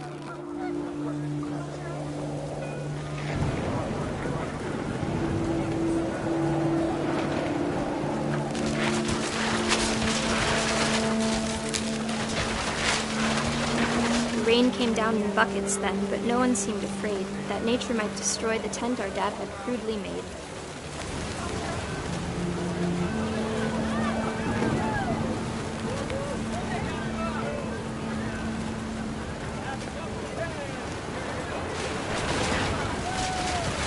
The thunder sounded much too close and full of angry power, but all my father said to this was, "Make the music louder."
I wish that I could truly say I thought about you on that day.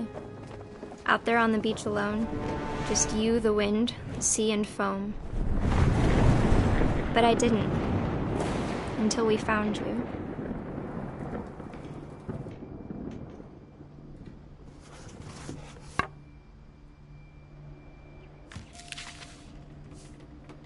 She never talked about him, but Mom told me once if I was a boy, they were going to name me Gus.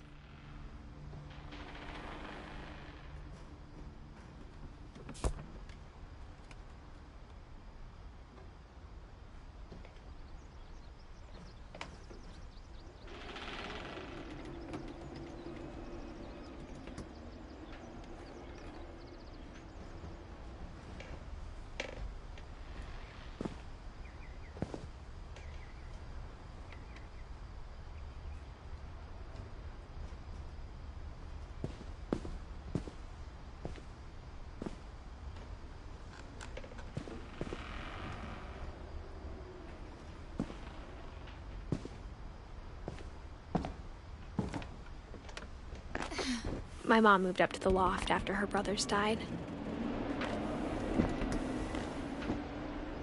At the time, it was as far away as she could get.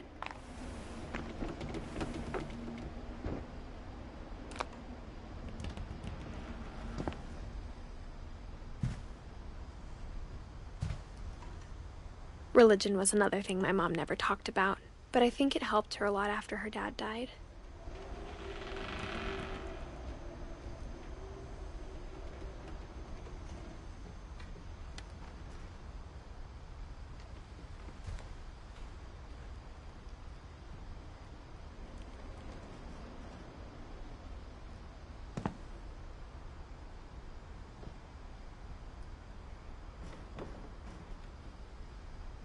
She spent a summer building houses in Calcutta, where she met my dad, Sanjay.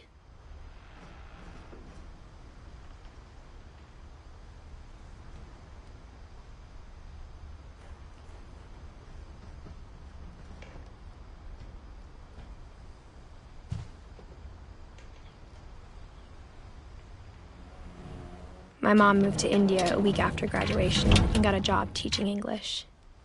Louis was born a year later.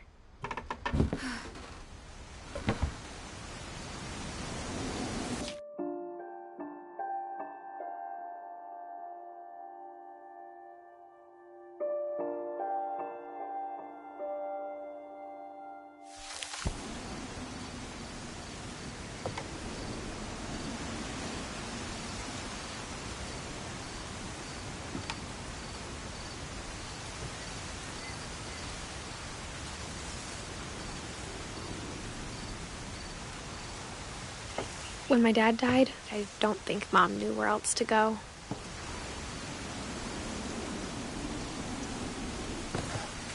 I'm sure Edie was happy to have her back.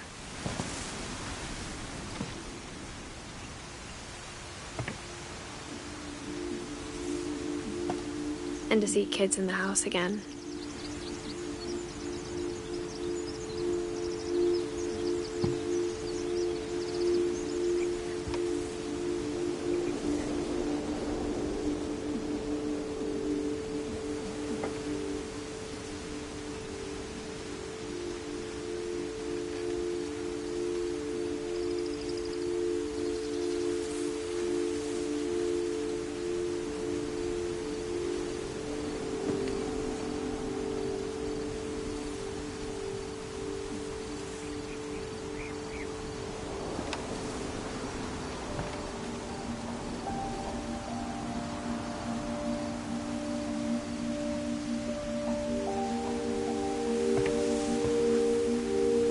The house had to get a little bigger, but Edie was used to that.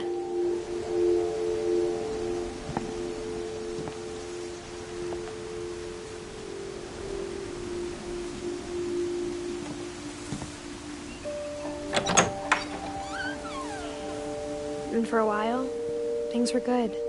Almost normal.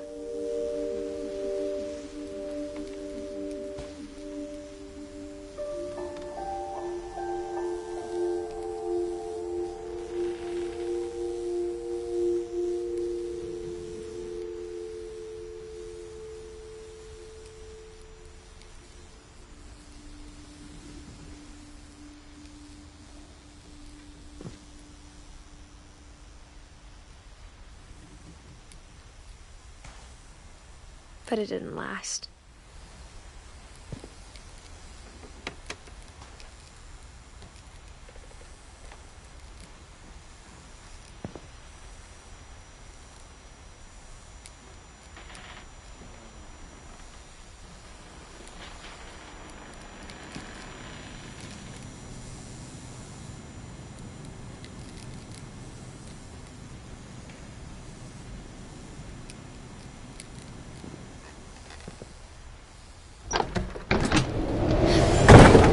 The beginning of the end was Milton's 10th birthday, when Edie gave him a castle.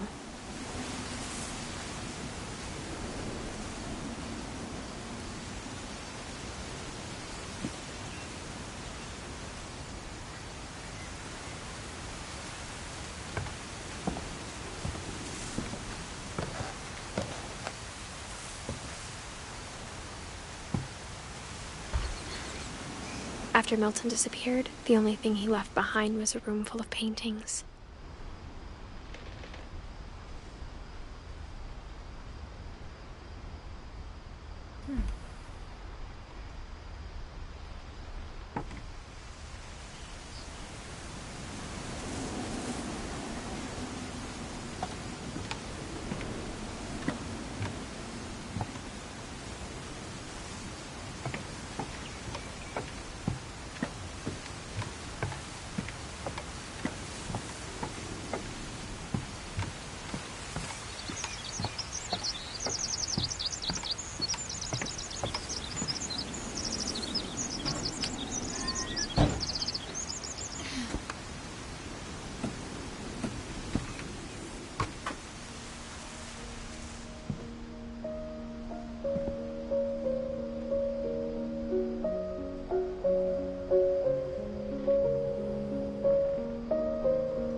Milton Finch in The Magic Paintbrush.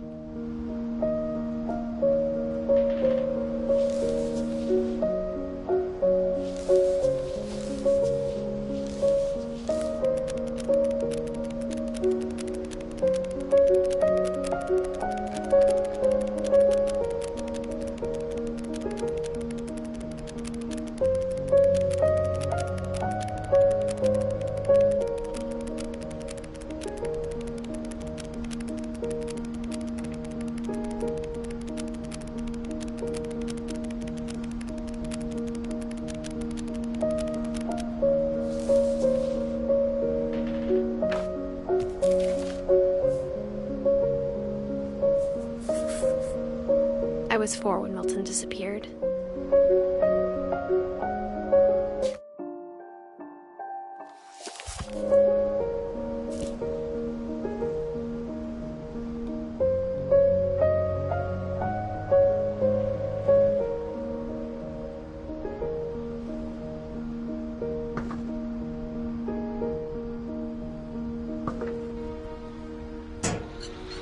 Mom spent months searching for my brother. Then she sealed the doors.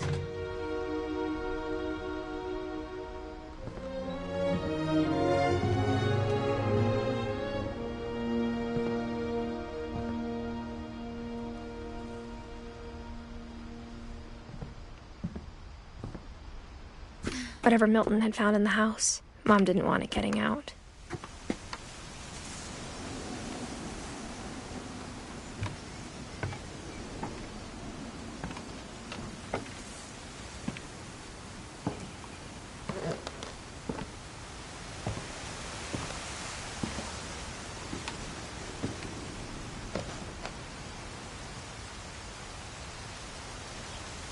Mom definitely blamed Edie, but I think Louis blamed himself.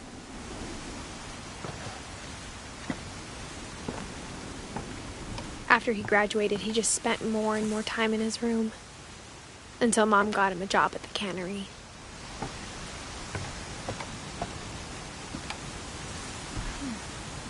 Everyone always told me to stay out of Louis's room, except Louis.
Louis's room smelled very, very familiar.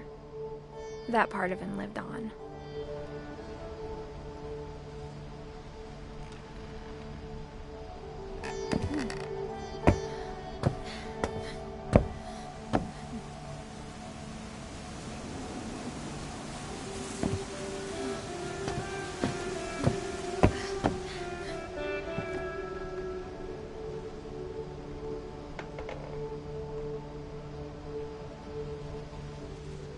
He was so proud of being Indian.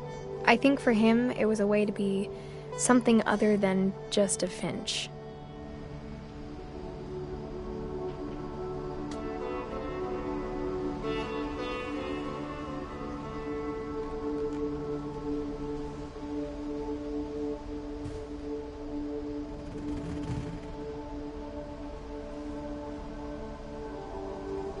Louis and I spent a lot of time playing games together, but he was surprisingly bad at them. He died a lot.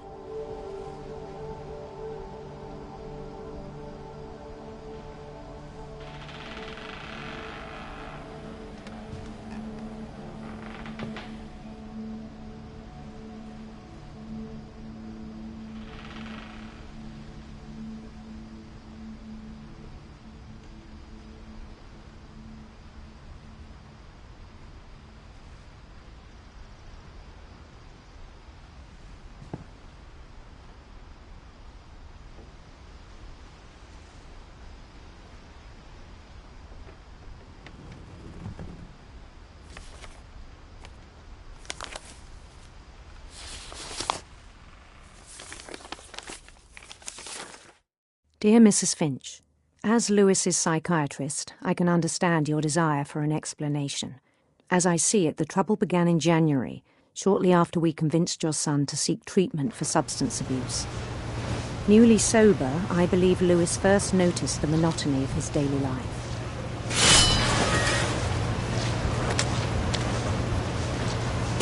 He kept working at the cannery, but he withdrew part of himself. In our sessions, I saw the same behavior. His mind began to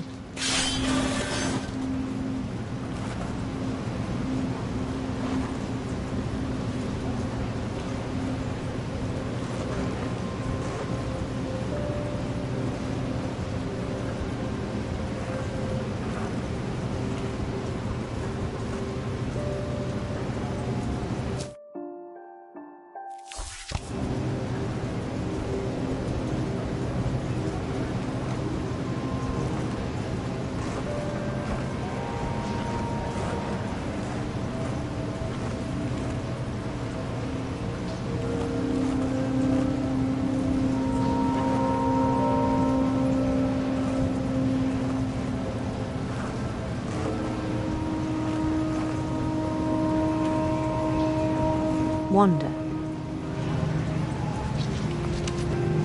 I asked him to describe it. He said he started small, imagining a labyrinth. He'd feel his way about. Then something moved.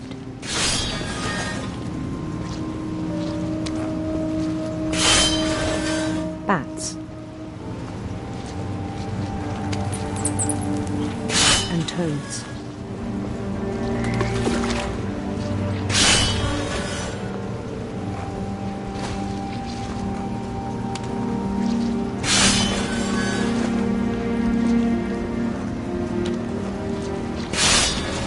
And things that have not names.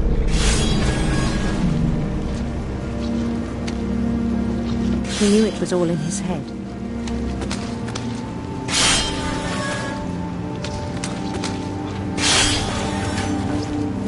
But he took it very seriously. I had hoped he'd find himself.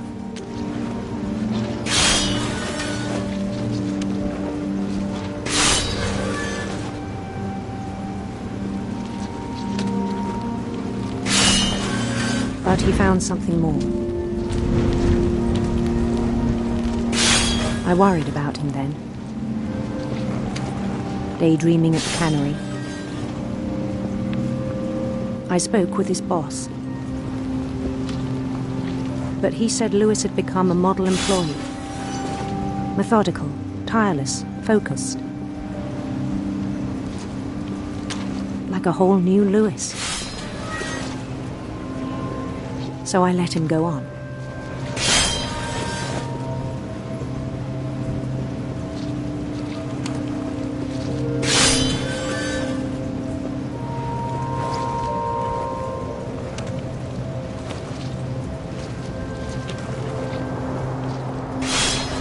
I even encouraged him.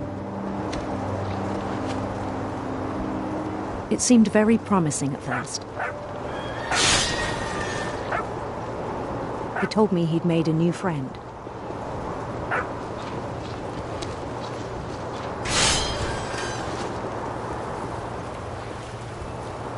On the edge of a city he named Lewis Hope.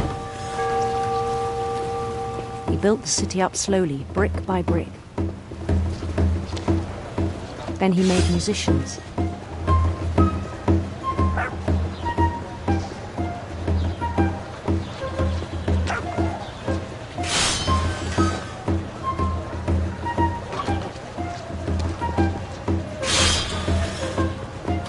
And songs for them to play.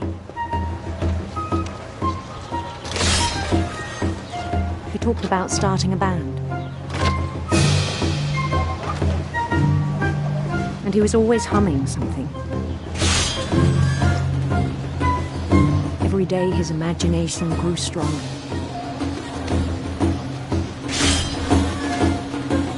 He no longer spoke at the cannery. But his chopping was as reliable as ever. Then one day it struck him that all the cheering crowds, even the stones under his feet, were all in his imagination, so he could do whatever he wished.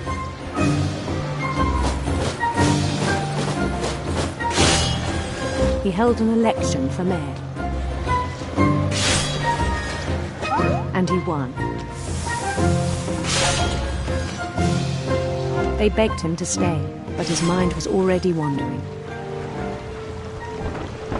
It became a game for him.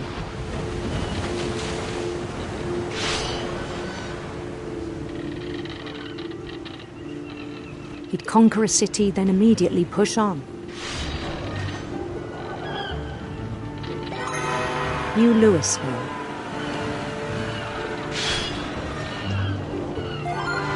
St. Louis. He started drifting away from our reality.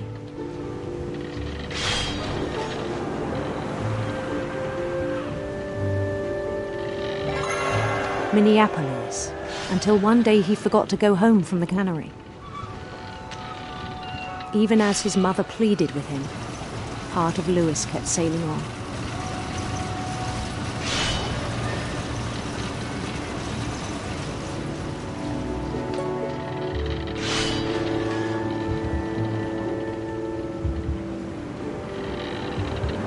In Lewisburg, he heard rumors of a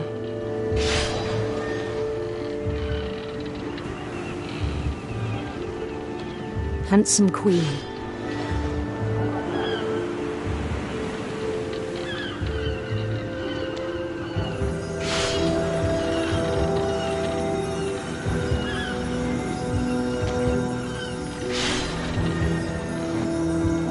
The queen was on her own quest for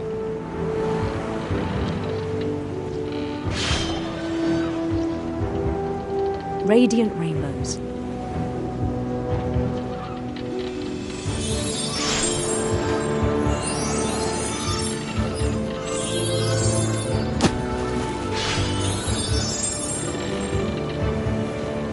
He followed the sound of her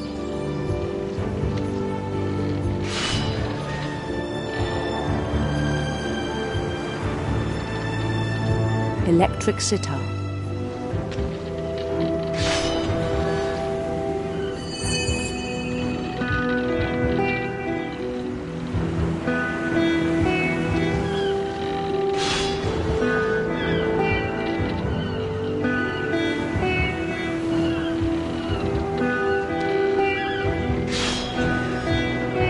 His chase led him to a golden palace east of the sun and west of the moon.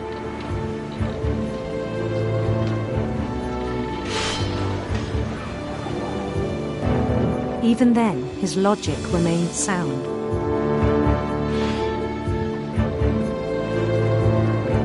He knew the world was all in his imagination.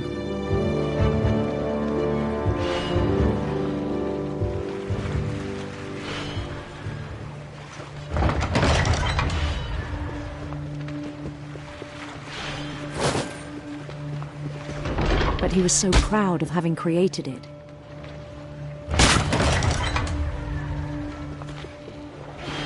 In his own eyes, he'd become something greater than a king.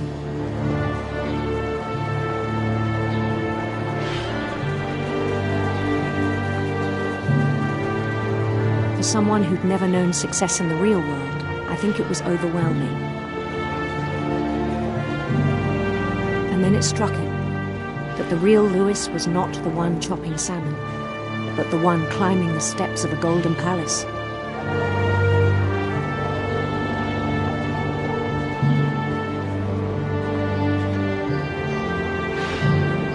My imagination is as real as my body, he told me.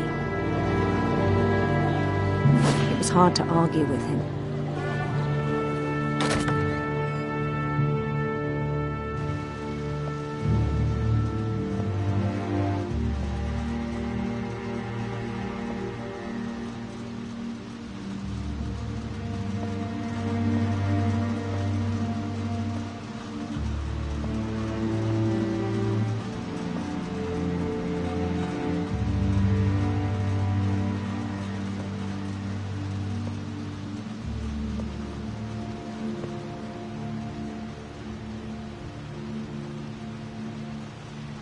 Began to forget the world we know.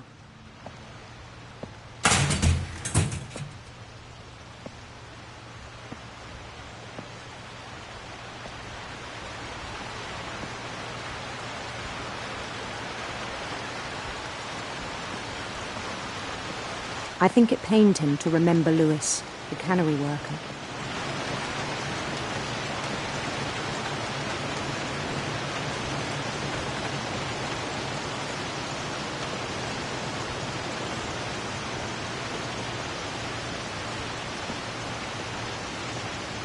He began to despise the man with a royal contempt.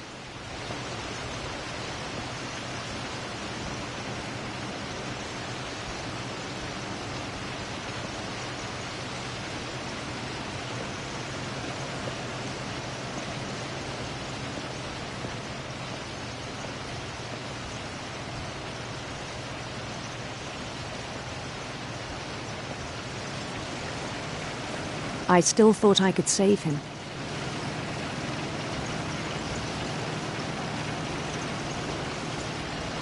even after he said he was being crowned king over all the lands of wonder.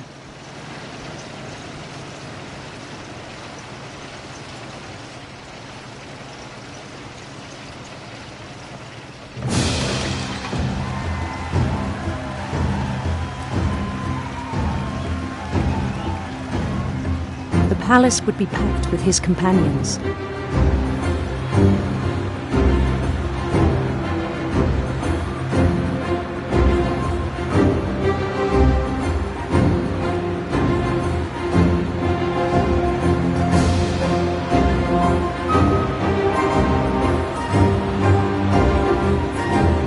Including the wise Calico who'd insisted on advising him.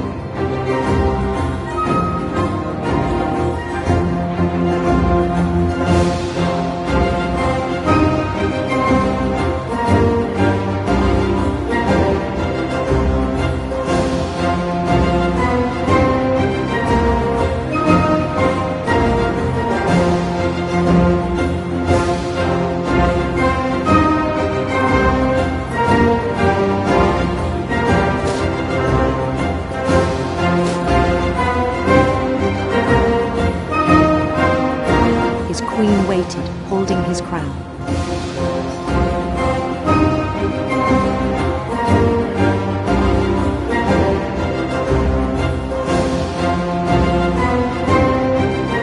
There was only one thing left to do.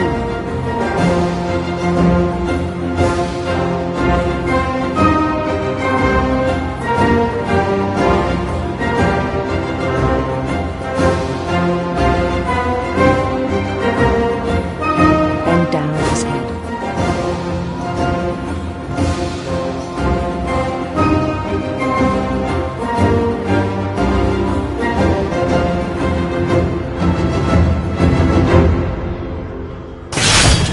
And the rest I think you know.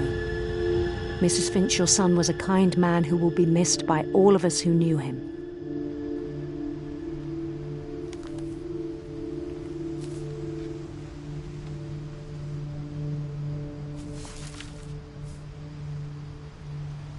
My brother was really cool. I wish you could have met him.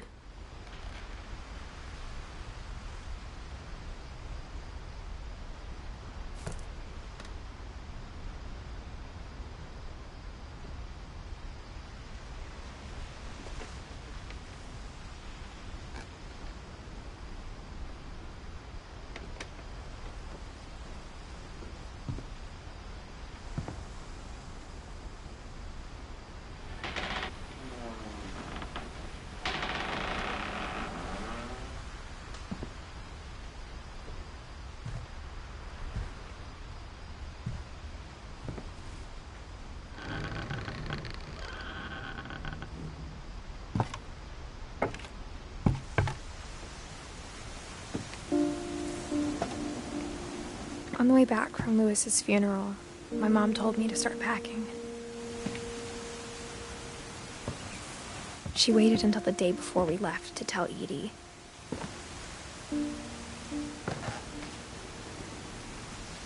I'm not sure if she wanted to make it easier or harder.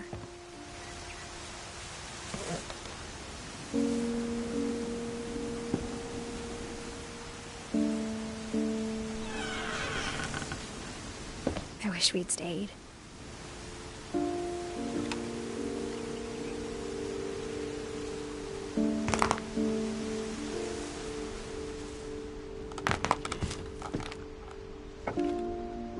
But I understand why we left.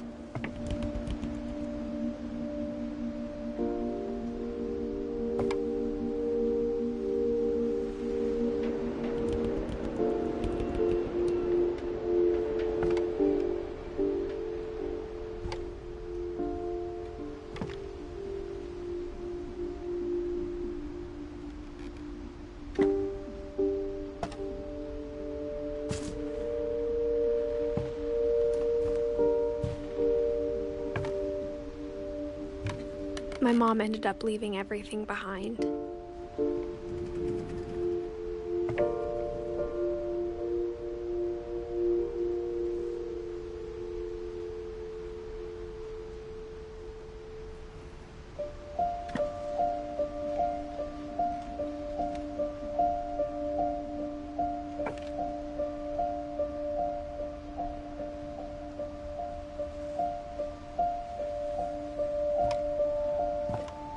What happened that night had been coming for a long time. Maybe it should have come sooner.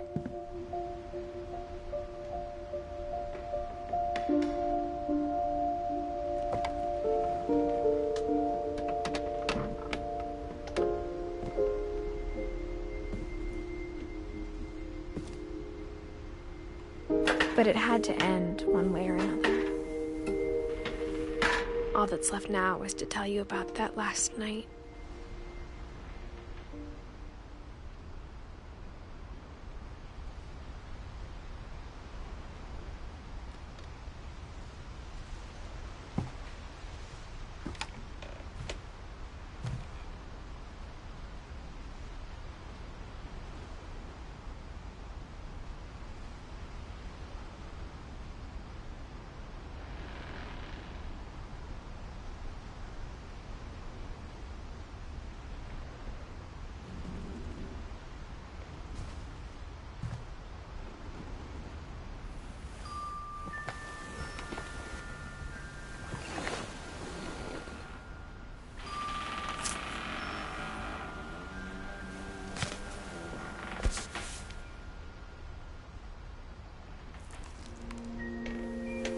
That whole last day, Edie just watched us pack and didn't say a word. Until supper, when she raised her glass and said, "To our final night together, and all our final nights apart." Grandma, you know what I said about alcohol. Some of your medications are very Edith, specific. I left a present for you in the hallway. Why don't you go open it? The grown-ups have to argue now. I'm sorry, you're right. We're all leaving tomorrow. Let's just enjoy our last... I'm not leaving. Edith, you're excused.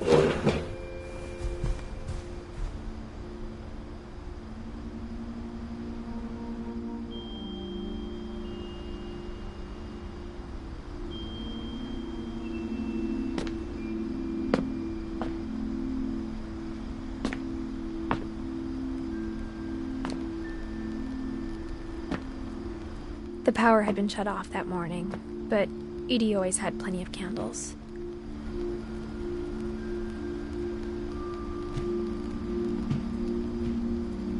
When my mom sealed the library, I don't think she knew about the other entrance.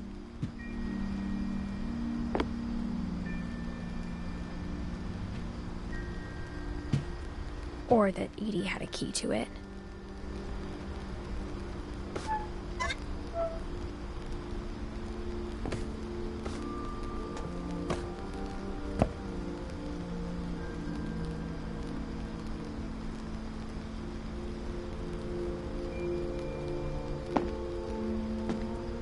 That thing you're afraid of isn't going to end when you leave the house.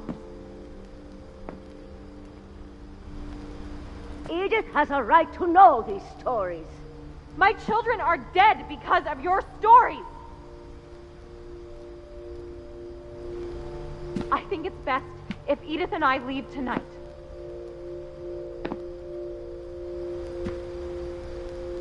We'll have the nursing home send a van for you in the morning, okay?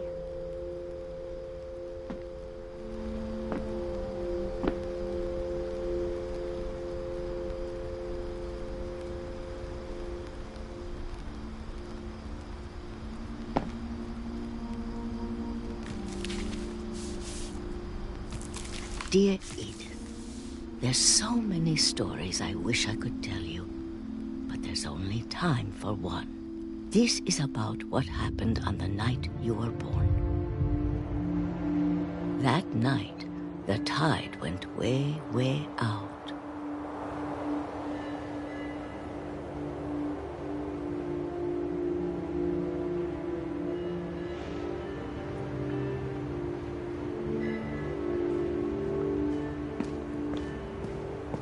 It was the first and last time I ever saw the old house aground.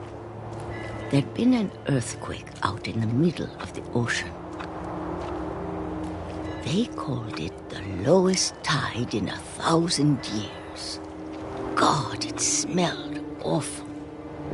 You know, I've seen that house every day of my life.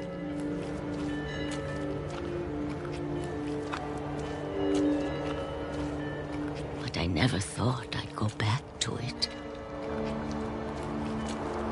When the fog rolled in, I lost my way.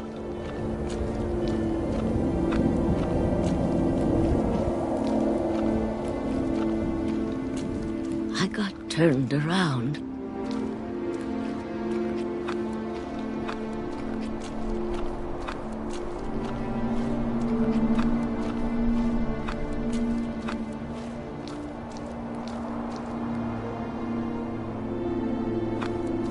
For a while, I wondered. I started seeing things.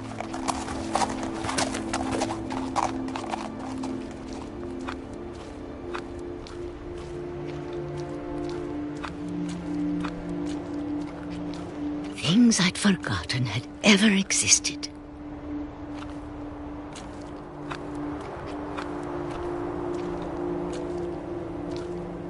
But when I saw them, they felt like old friends.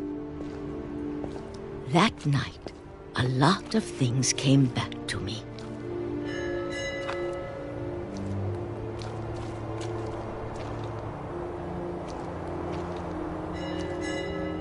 Or maybe I came back to them.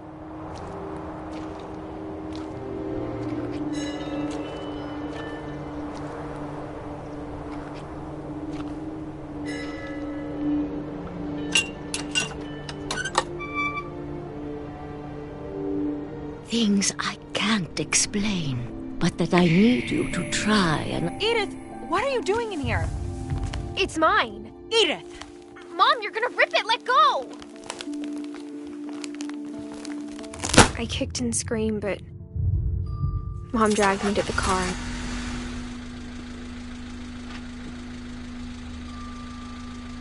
I never saw Great-Grandma Edie again. The next morning, the van came to pick her up, but she was already gone. After that, we moved around a lot.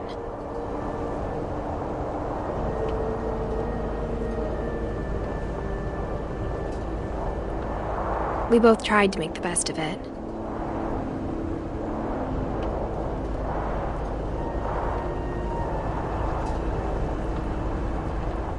A few years went by.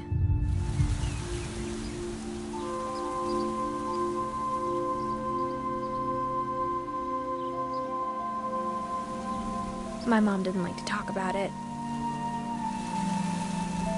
but she started getting sick a lot.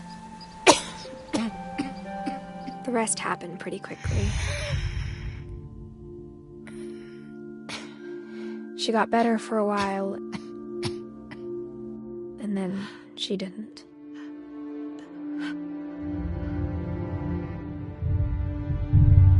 And then I was alone.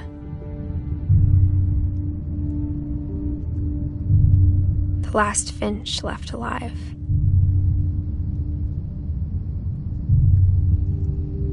Until I found out about you.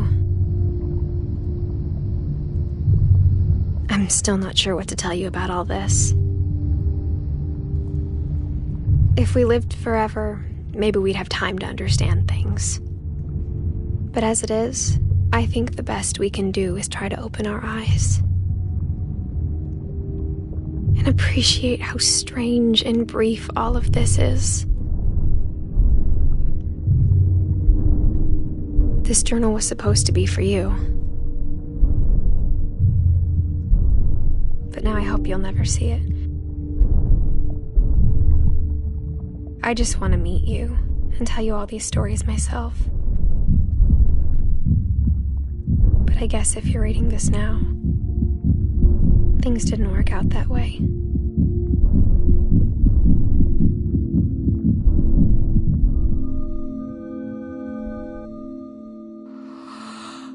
This is where your story begins. I'm sorry I won't be there to see it. It's a lot to ask, but I don't want you to be sad that I'm gone. I want you to be amazed that any of us ever had a chance to be here at all. Good luck.